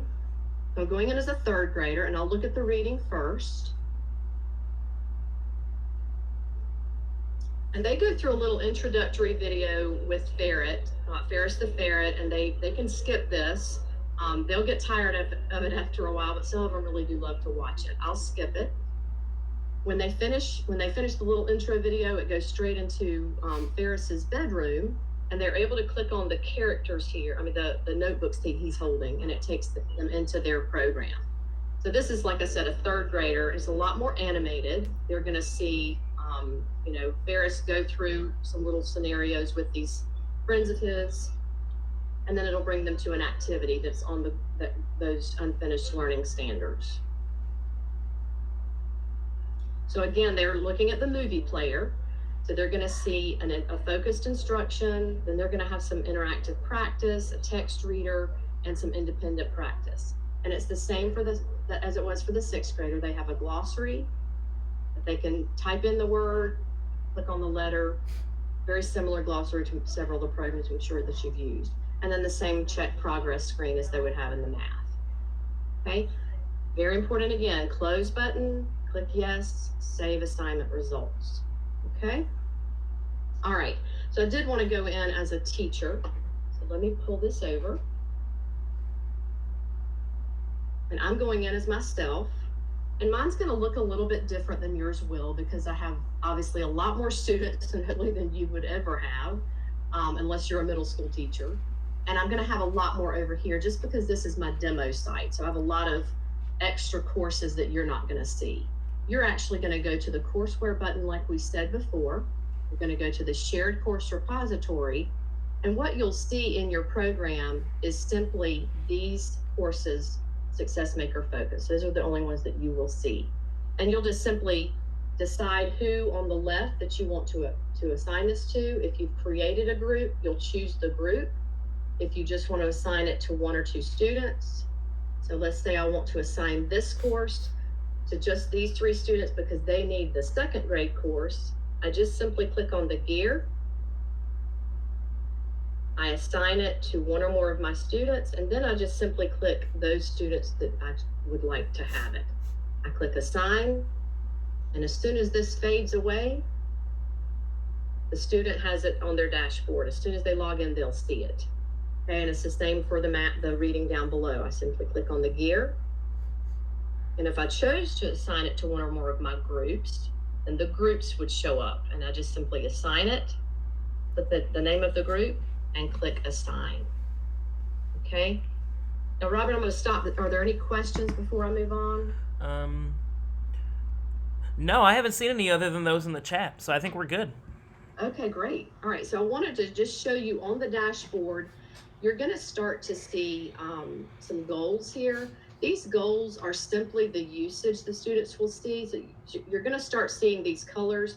These do not have anything to do with your students' academic prowess, shall I say. So I have 25% of my students falling behind, but it simply means their usage. So you can disregard that unless you're just focusing on how much time they have in. If I click on the color, it shows me the number of hours the students have in. So that's just for you to help you monitor their usage. The good stuff, if you will, and that stoplight that I want is under the mastery. So if I go to that, I'm going to be seeing Success Maker Focus Math, and yours will only show that. And you'll be able to see all of how your students are doing. Now I have all 228 of my students selected, so I'm going to go down here and take off my training students because they don't have a lot in there. And you'll start to see here that I've got some color going on. If I run that mastery report, it brings me to a report, and here's Camilla. These are the skills she's seen so far in Success Maker Focus, and this is her mastery status for those skills. So you're going to be able to see 1 page per student. You see, I ran it for 51 students. So I've got a page per student in that program. On the reading, it's the same. I run the mastery report, and it brings up a report for Raquel, and she's doing a little bit better than Camilla. And I'm able to export those in any format. I can also print them. And if you're really techie, you can click here and just export the data you want into Excel. I've seen a lot of people use that as well. Down at the bottom left, and I'm going to deselect everything, but well, I'll just select everything. You're not going to see all of this mess. This is just a lot of demo data that we have for training purposes. You will see only your students and only the Success Maker Focus courses that you've assigned. So down at the bottom, the very bottom, back 40, if you will, run a report. You'll be able to see the last session report and the cumulative performance report. And that's the one I talked about earlier. The last session report being your behavior report, or let's see what's going on report. And this is one that you'll be able to answer some questions for parents of, why are they not getting any data? Well, they're not answering very many questions. So you're able to check here to see how many questions they're answering in that session and their percentage. And remember, that is a 65 to 80% score that we're looking for on the last session report. Okay. And then the cumulative performance report we talked about as well. I wanted you to see a live version. These are just options that you can choose. You can have it sorted by grade and group. You can also have it sort so that the top kids are, their gain is showing, or their IP, you're not going to have IP level. So you're going to see their gain and their time spent, however you choose to sort it. You can also select a date range. So if you just wanted a week's worth of information or 24 hours worth of information, you could do so here. I'll run it for all dates. And when I run that, it pulls up, like we saw before in the PowerPoint, the names of the students. I have their level data here.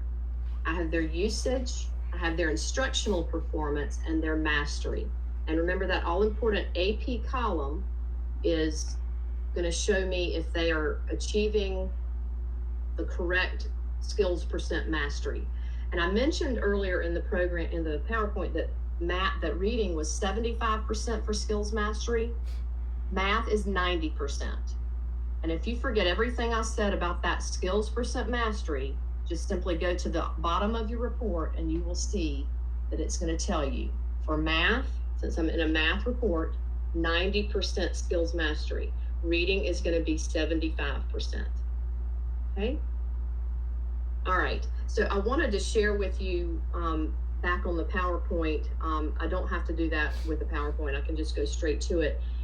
We also have a site called My Savvis Training, and you may have already heard about it because you're using several Savvis products, but I do want to point out that there is quite a bit of information on this site for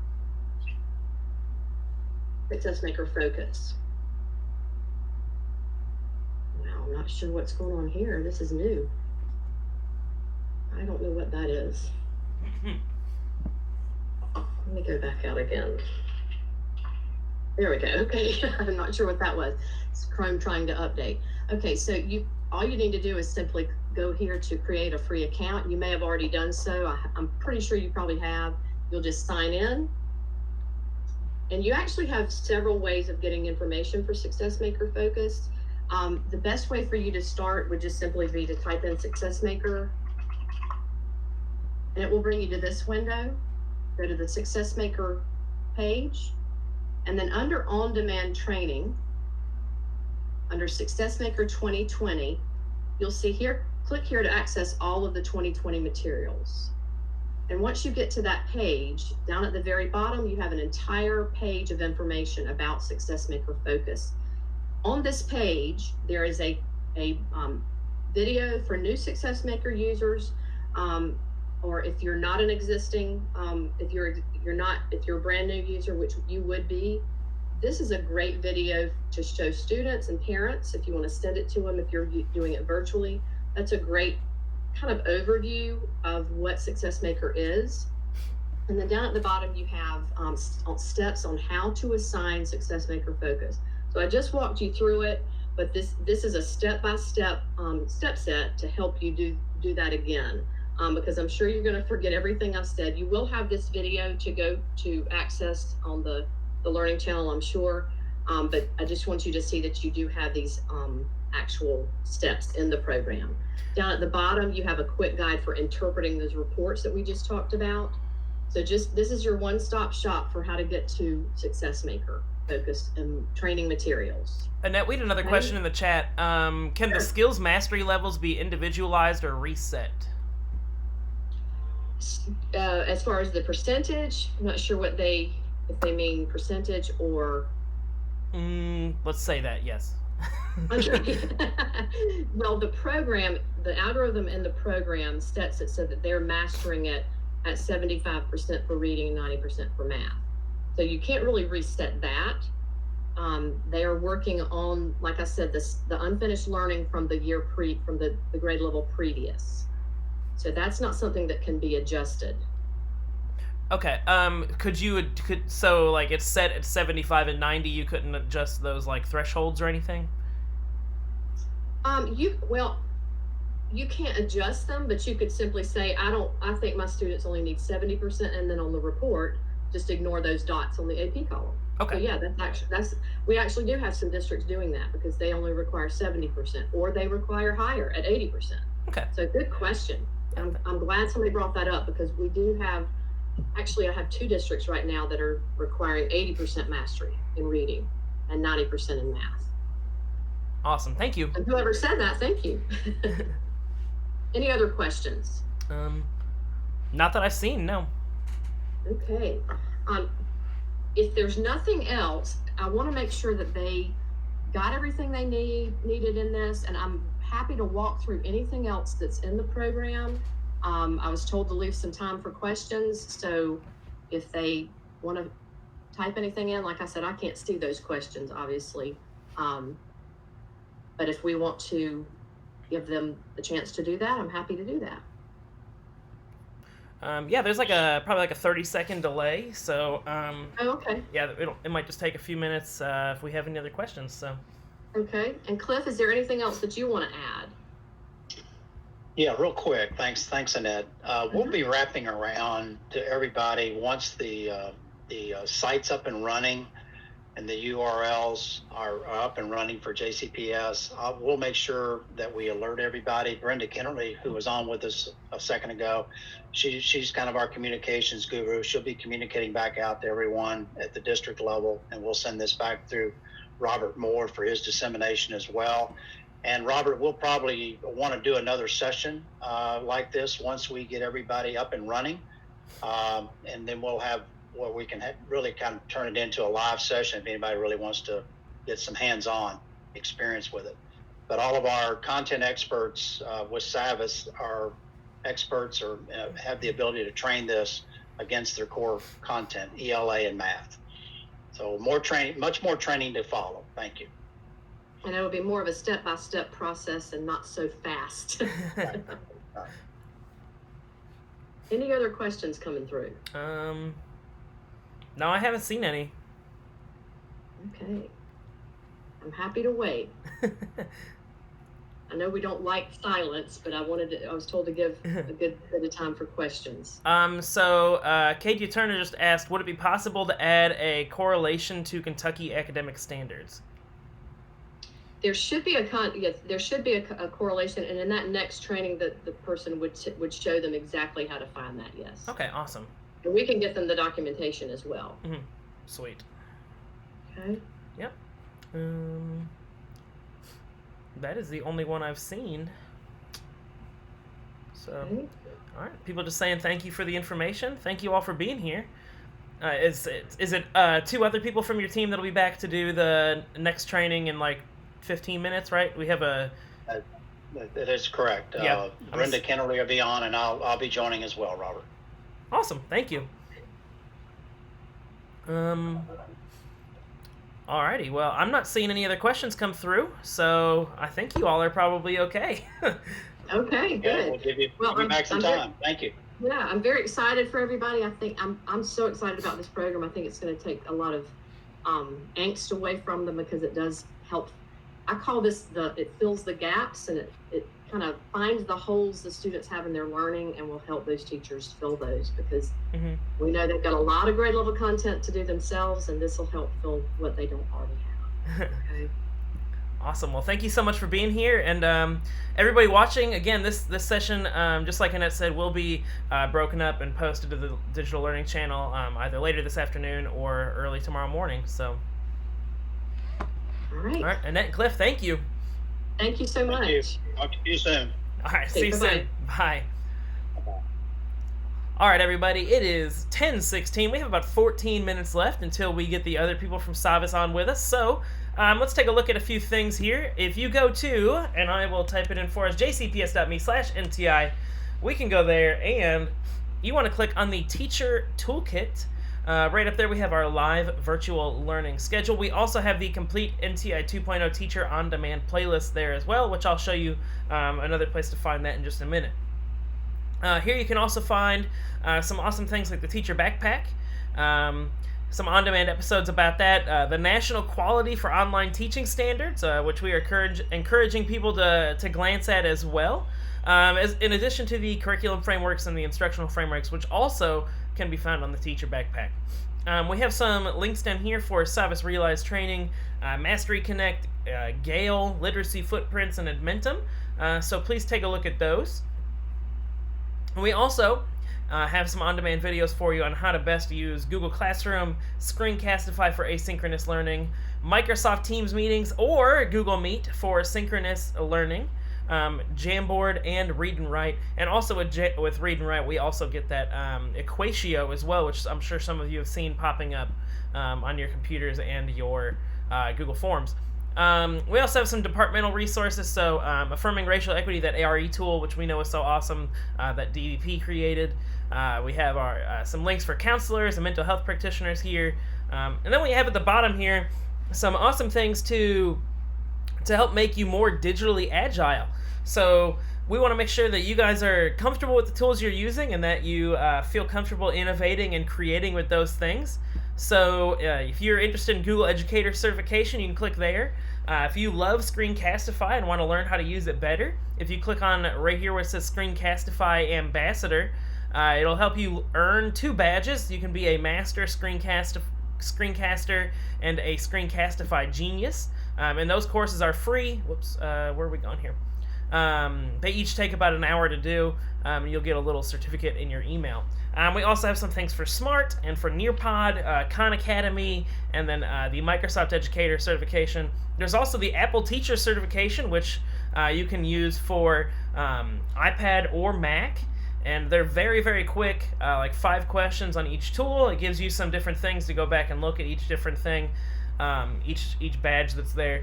And after you get that, you can start working towards your Apple Certified Educator, which is also very cool. And we have very few people in the state of Kentucky that are Apple Certified Educators, so definitely something to check out.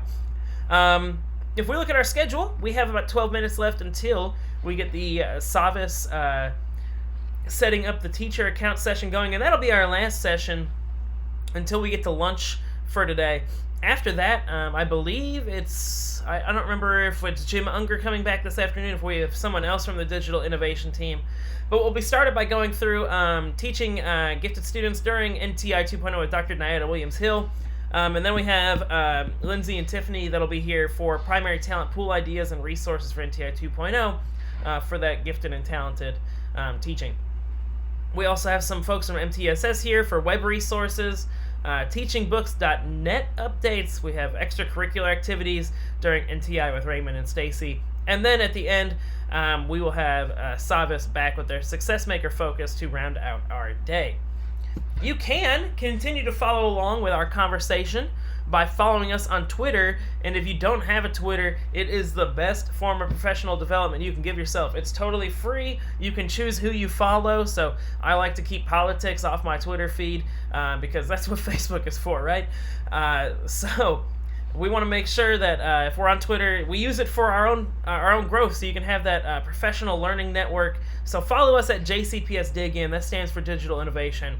And when you tweet to the hashtag JCPS Dig In.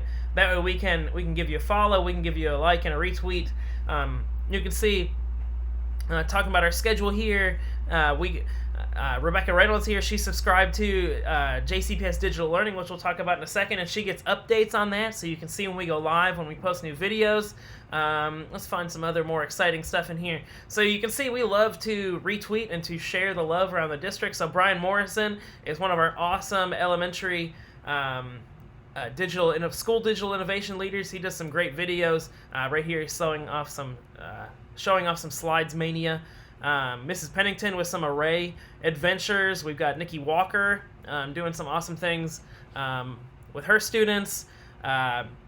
Jack and Danielle, two of our digital innovation leaders as well.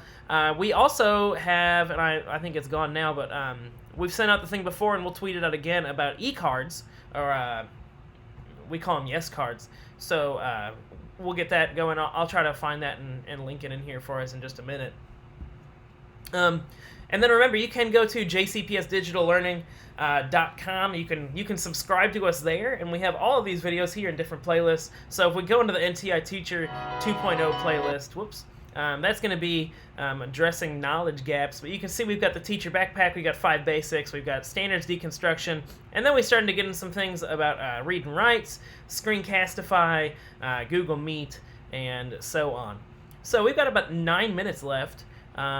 I am actually going to play some of this from the JCPS Teacher Backpack because it is something that is always useful and relevant to us. So let's get about 7 minutes of Teacher Backpack in here so that way you can get into how to find it and kind of what it is. So.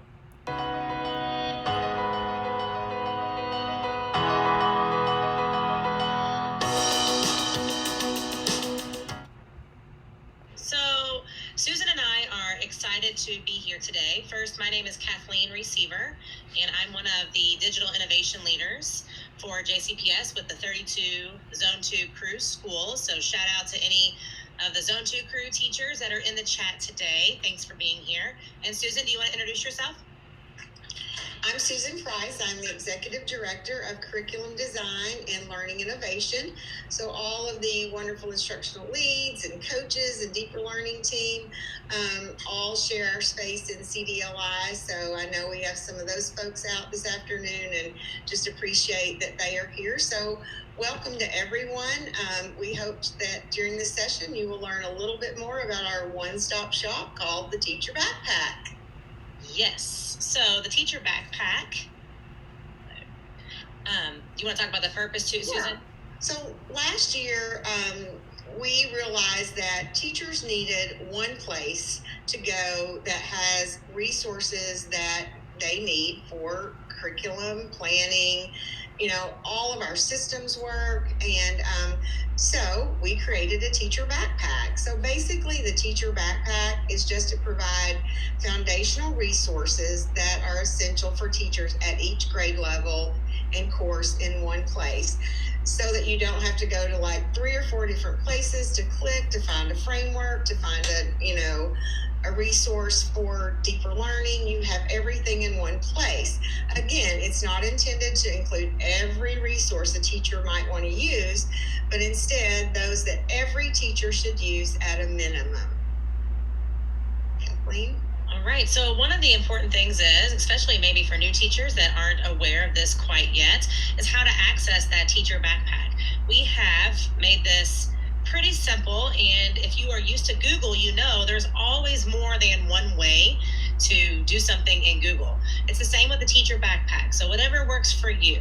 You can go to the JCPS backpack from your Waffle, and once you are signed in to the JCPS backpack, teachers and staff, not students, but teachers and staff, will see the teacher backpack button right there next to number 1. So you can go to it that way. If you stay logged into the backpack to check on your kids' rosters or the dashboard, that may be an easy way for you. The second way, if you are signed in on the Chrome browser, you will see a JCPS Quick Links folder. There are several resources in that folder for you, and I actually put in a ticket for the teacher backpack to be placed in there as well. It's not there yet, but hopefully it will be there very shortly, very soon, maybe this week, right at your fingertips. And the one way that I always use, probably because I'm used to typing jcps.me, is the jcps.me/teacherbp URL. So you can use any of those 3 ways to access the backpack. So, Kathleen, we'd like to ask everybody that's on that has their computers to go to jcps.me/teacherbp and bookmark your backpack. Yep, go ahead and bookmark it. Make sure it's there for you, at least until the quick links. Once that quick link shows up, it'll be bookmarked there for you as well. Awesome. All right, so once you get into the backpack, this is the first screen that you will see. And before Susan dives into it, I want to point out just a few things. Up in the very top of that blue banner, you will see the JCPS digital backpack. So that is a link to get to our JCPS backpack.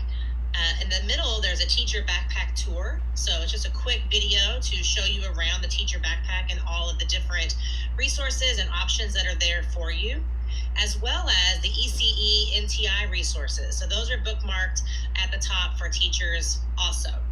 And then you can see it's divided up by K through 5 in the purple, and then middle school is in the yellow column, the green column is our high school, and then our red column is a bunch of different items. So we have our career and tech ed is there, as well as all of our dance and music and physical education, our ECE. We have an ECE teacher backpack. We have an ESL teacher backpack. We also have one for our librarians, and the newest one that we added, I believe last year, Susan, is the STEM teacher backpack. So if you are a STEM teacher, you can go to this backpack for many different resources for STEM, as well as theater, visual arts, world language. Many of Susan's colleagues are the ones that made those backpacks possible and got those links in there for you. And then at the very bottom, I've put a purple box around it to point it out. It's kind of small, is the feedback button. And this is important because when you go to that feedback button, it will take you to a Google form, very simple, 3-question Google form. And we also have a principal backpack, so it wants to know, are you giving feedback for the teacher backpack or the principal backpack? And then let us know, maybe you found a link that is broken. We hope not, but you might find something that's not working correctly, or maybe you have this fantastic idea of something that needs to be added or changed. Please give us feedback. And if you want Susan or myself, or even Dr. Coleman, she's in with this work as well, to follow up with you, please leave your email address, but you do not have to. So. All right, guys, we are going to go ahead and stop that video from playing because we are getting close to our time where our Sabas friends are going to be here. And I see Brenda is in the chat with us right now. Hi, Brenda. How are you? Hi, how are you? Good. So, before we get started, let's go through a couple things. My name is Matt Bolka with the Digital Innovation Team. And you can find our schedule today by going to jcps.me/NTI, clicking on the Teacher Toolkit, and going to Live Virtual Learning Schedule. I will also copy and paste this into our chat for us. But you can see at 10:30 coming up, we have Savas setting up the teacher account, and that will be our last session before lunch today. So lunch typically goes for us on our channel from 12 to 12:30, and then we'll start with some gifted and talented sessions at 12:30 and 1 o'clock. You can also follow us on Twitter at JCPSDigIn, and follow along with the hashtag JCPSDigIn to get some awesome material for your classes, get some awesome learning going, and to start to build that professional learning network, or that PLN. Twitter really is like some of the best form of free PD you can give yourself. You don't have to scroll through it that much. You just, if you're sitting in bed one morning, procrastinating getting up and getting ready, it's a great time to look through Twitter. Or if you're watching some football, which I'm obviously very happy about, go Pats. It's a good time to watch on a commercial break or halftime. So, thank you for joining us. We are almost at 10:30 here. Brenda, I'm going to let you go ahead and take it away and talk to us about setting up the teacher account for Savas. Okay, sounds great. I am going to present my screen now. If I can find that button, that'll be great. Should be the three dots in the top. Yep, there you go. Got it. Okay. So, let's see. Okay, it was blinking for some reason. Yeah, that was a little weird. Okay, so today we wanted to talk about how you log in to the Savas systems for teachers and for students. And so you can see my screen. First of all, for the teachers, you go to your Clever login page, and this is basically what it's going to look like. I think for yes, and once you click into your Clever page, you'll look for this Savas Easy Bridge icon, and so you'll see it's here, and this is what it looks like. And so you just click on that icon, and then you'll be brought to this page in Savas Easy Bridge. Once you get to this page, you just click on the Savas Realize button here. I will say that I've seen where some people have added their product to the classroom here on this screen. We're encouraging you to skip that step at this point because it causes duplicated classrooms issues whenever you use Google Classroom. So I'm just going to say up front that if you see this and you have duplicated classes, go back to this page in EasyBridge and remove those products from that classroom, and I'm pretty sure you're going to see that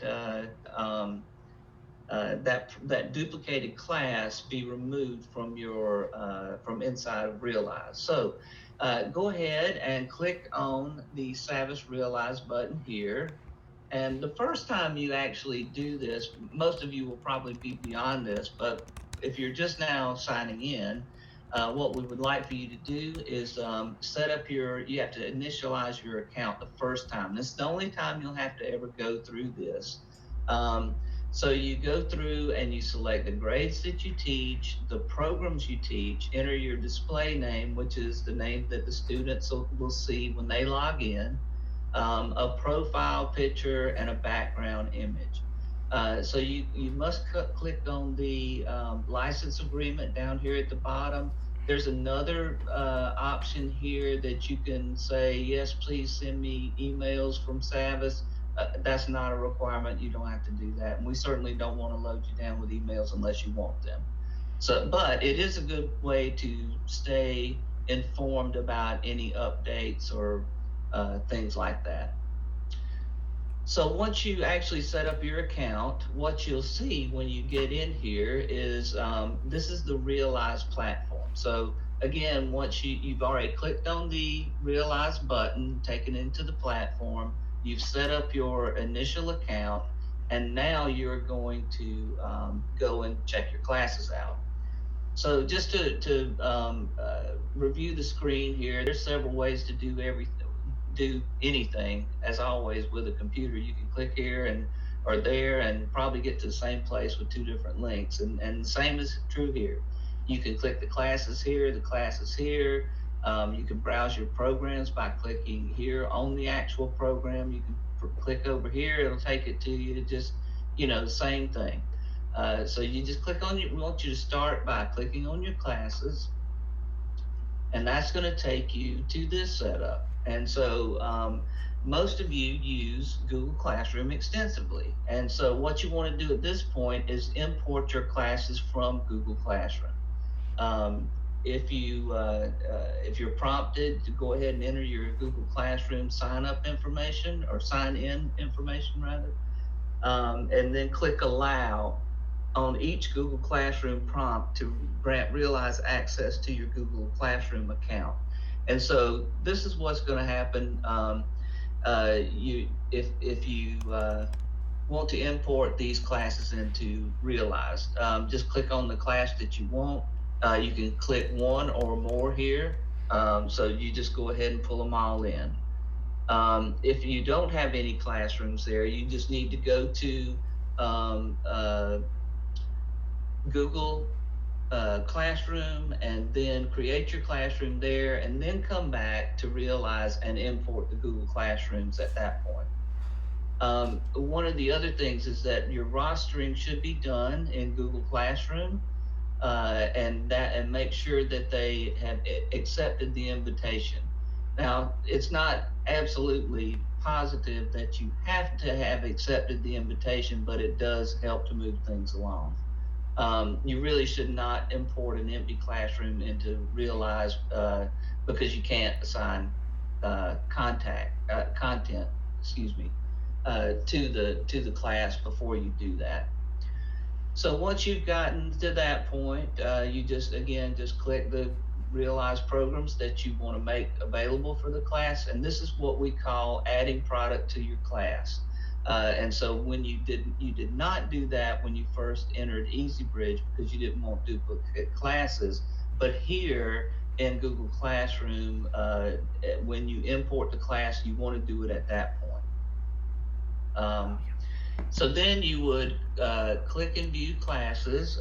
Classes imported or in your class list, and the ones that you imported from Google Classroom will have the Google Classroom icon on it. The one above this one, the advanced math class here, that is a Realize class only. So most of you will be using Google Classroom. This is the one what you will likely see on your screen. Now, there may be instances where you're not using Google Classroom. You can certainly still have those Realize classes in here. And that's about it for your teacher accounts.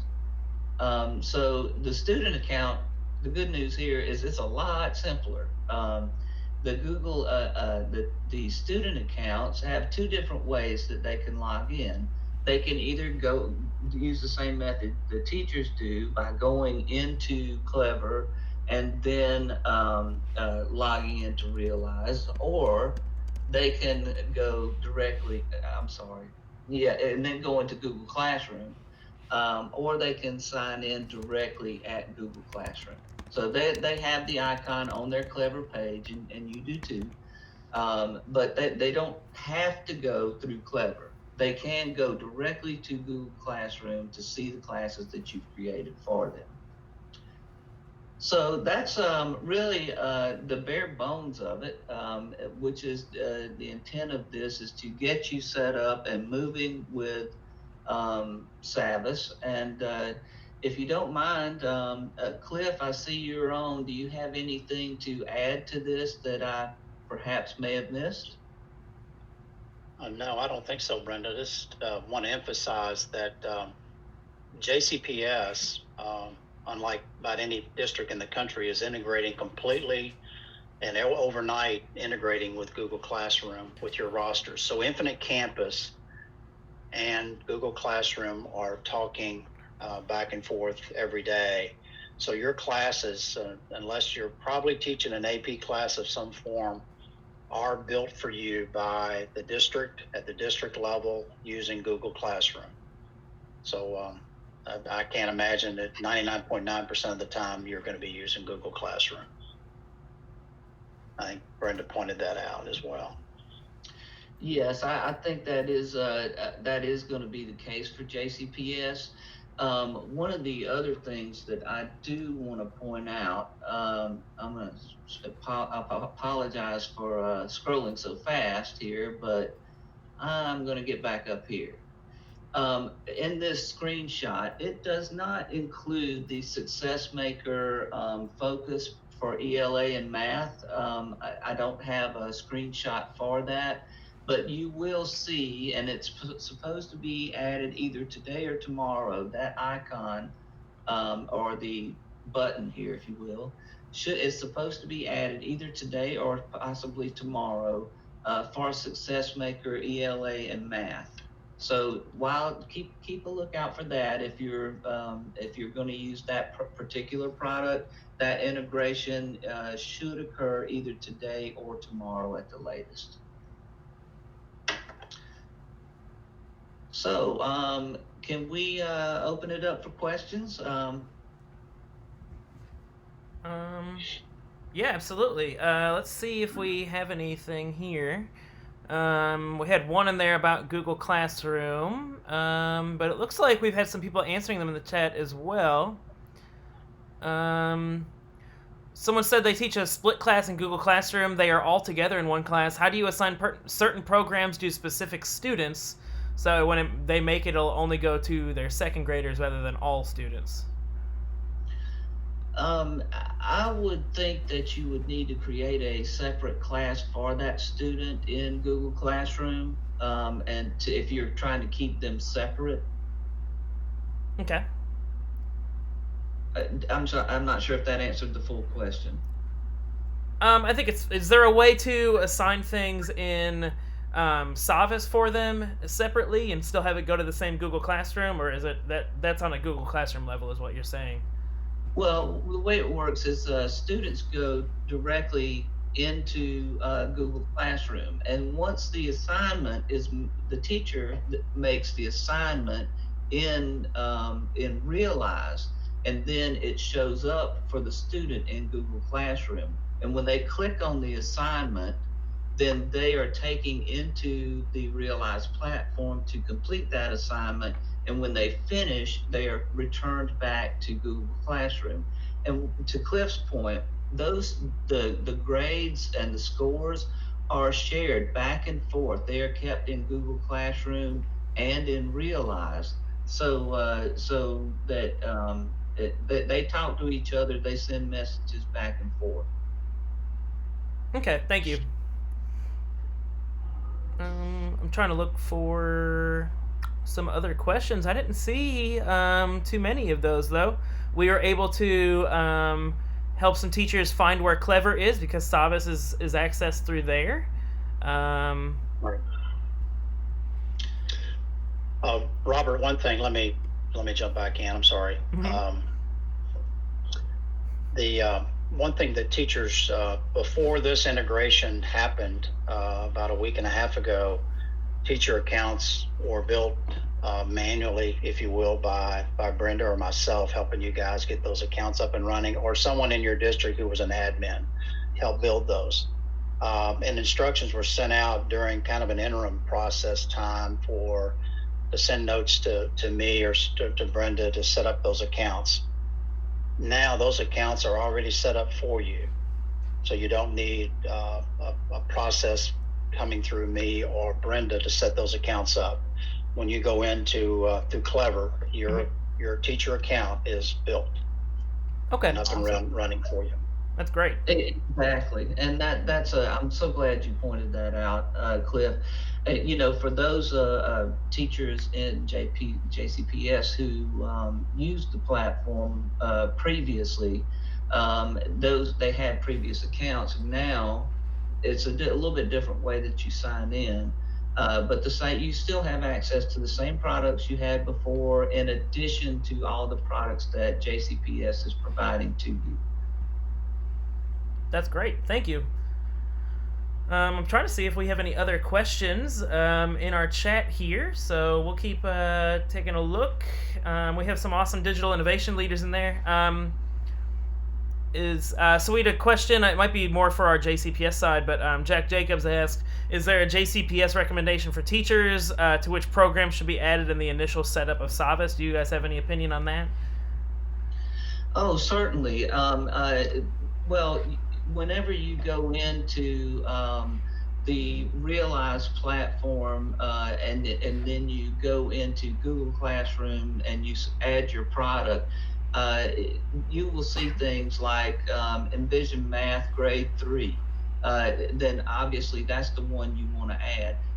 I would not recommend adding all these different products to your class, because that's going to become confusing probably over time. So what I would recommend is that you go in and assign the class that the product or program that you are using for that class only. And if you need to create another class, if you want to explore another product that you have access to, you can certainly do that. Mm-hmm. Great.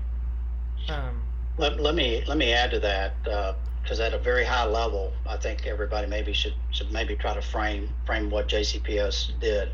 JCPS has provided content areas, 4 key content areas for all grade levels across all grade bands. So ELA, math, science, and social studies.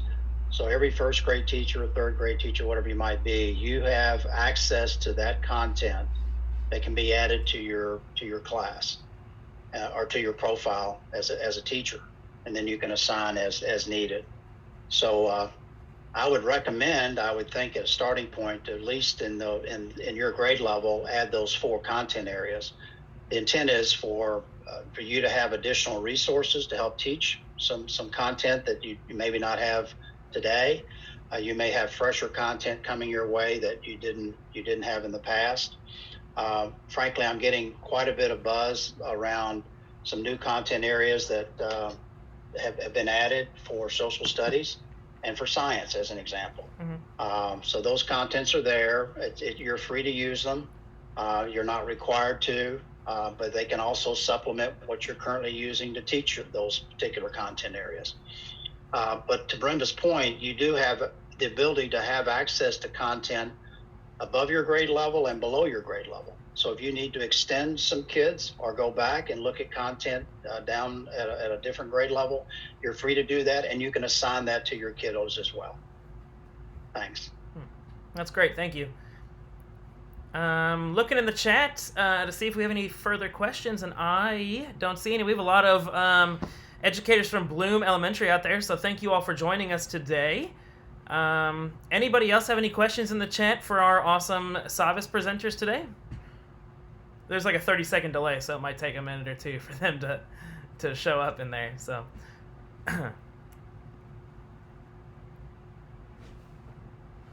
know we've already commended you on showing off your jacket today. Oh, thank you. Okay, all right. The Pats did well yesterday. They did.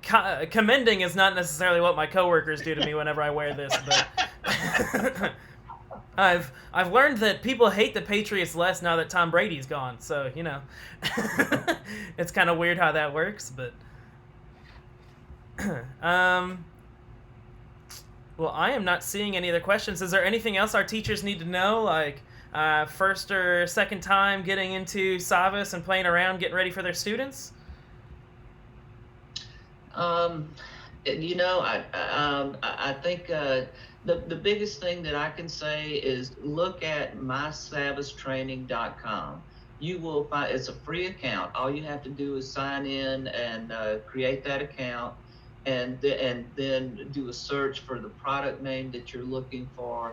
And there are tons of videos and handouts and lots of information, little snippet videos. So if you're looking to how do I make an assignment, you can Google that, or I say Google, but you can do a search for that inside of mysavvistraining.com, and you'll find there's a page on Realize platform, and there's a lot of different things in there that show you how to create an assignment or how to make an assignment. So you can search for pretty much anything particular to your question or particular to your the program that you're teaching. It's a great wealth of information, and I go to it quite frequently. So I think that you'll find that that's a wonderful, wonderful resource to have at your fingertips. Awesome. So we did have a question come in from Amber. She said, how do you add programs after the initial setup? So there is, and let me. Great question. I'm going to show you my screen again. I can get. There you go. We see it. Yep. Okay, so this particular screen is where we really would prefer that you don't add your product, the one that just popped up. And there's a reason for this, because if you do add it here and you have to add it with your Google Classroom, you end up with duplicated classes. So we're trying to avoid that situation. It just makes life a little more confusing. And of course, we don't need that in our lives. So, but once you come in and you import your classes from Google Classroom, and the next step is where you add your program or add your product. So in here is where you connect your class to your product. It says Savas plus Google Classroom.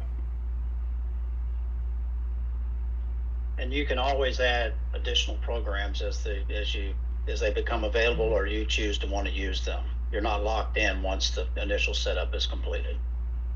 Yes. Awesome. All right. I'm looking to see if we have any other questions in the chat.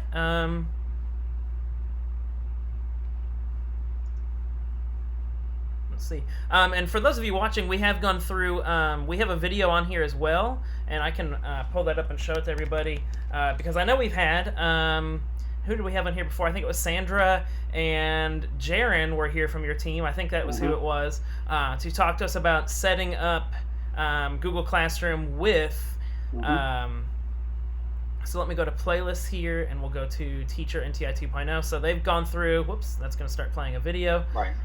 They've gone through how to set up Savas with Google Classroom, and I believe it was the Realize Training Part 2, so we're going to copy that link address. And for those of you watching, I will put that in the chat for you. So that is the link for Google It's a great video. Yeah. And Savas. Yes, it was. It was really good training, and we've been glad to have you all here the past couple weeks. So.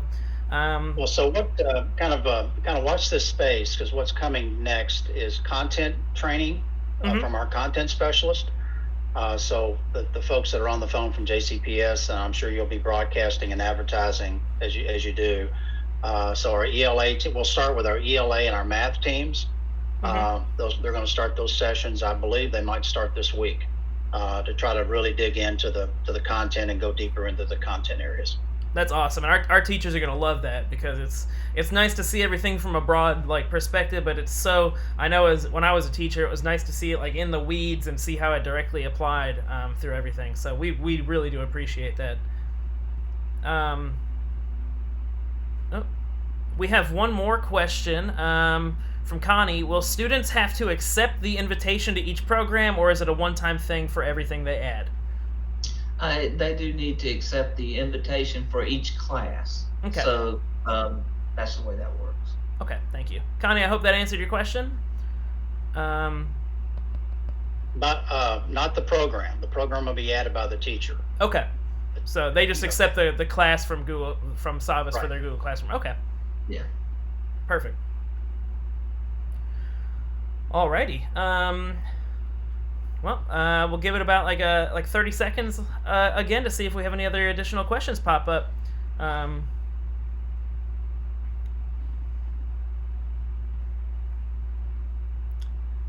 Do you all have a good weekend? Oh, yes. Good.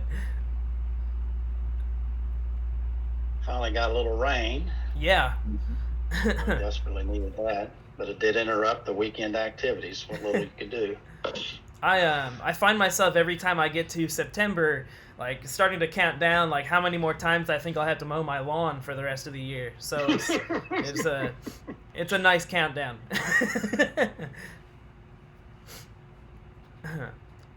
All right. Well, I am not seeing any questions coming through, and I can tell that it's at least caught up on the channel with a delay until my lawn mowing comment there. So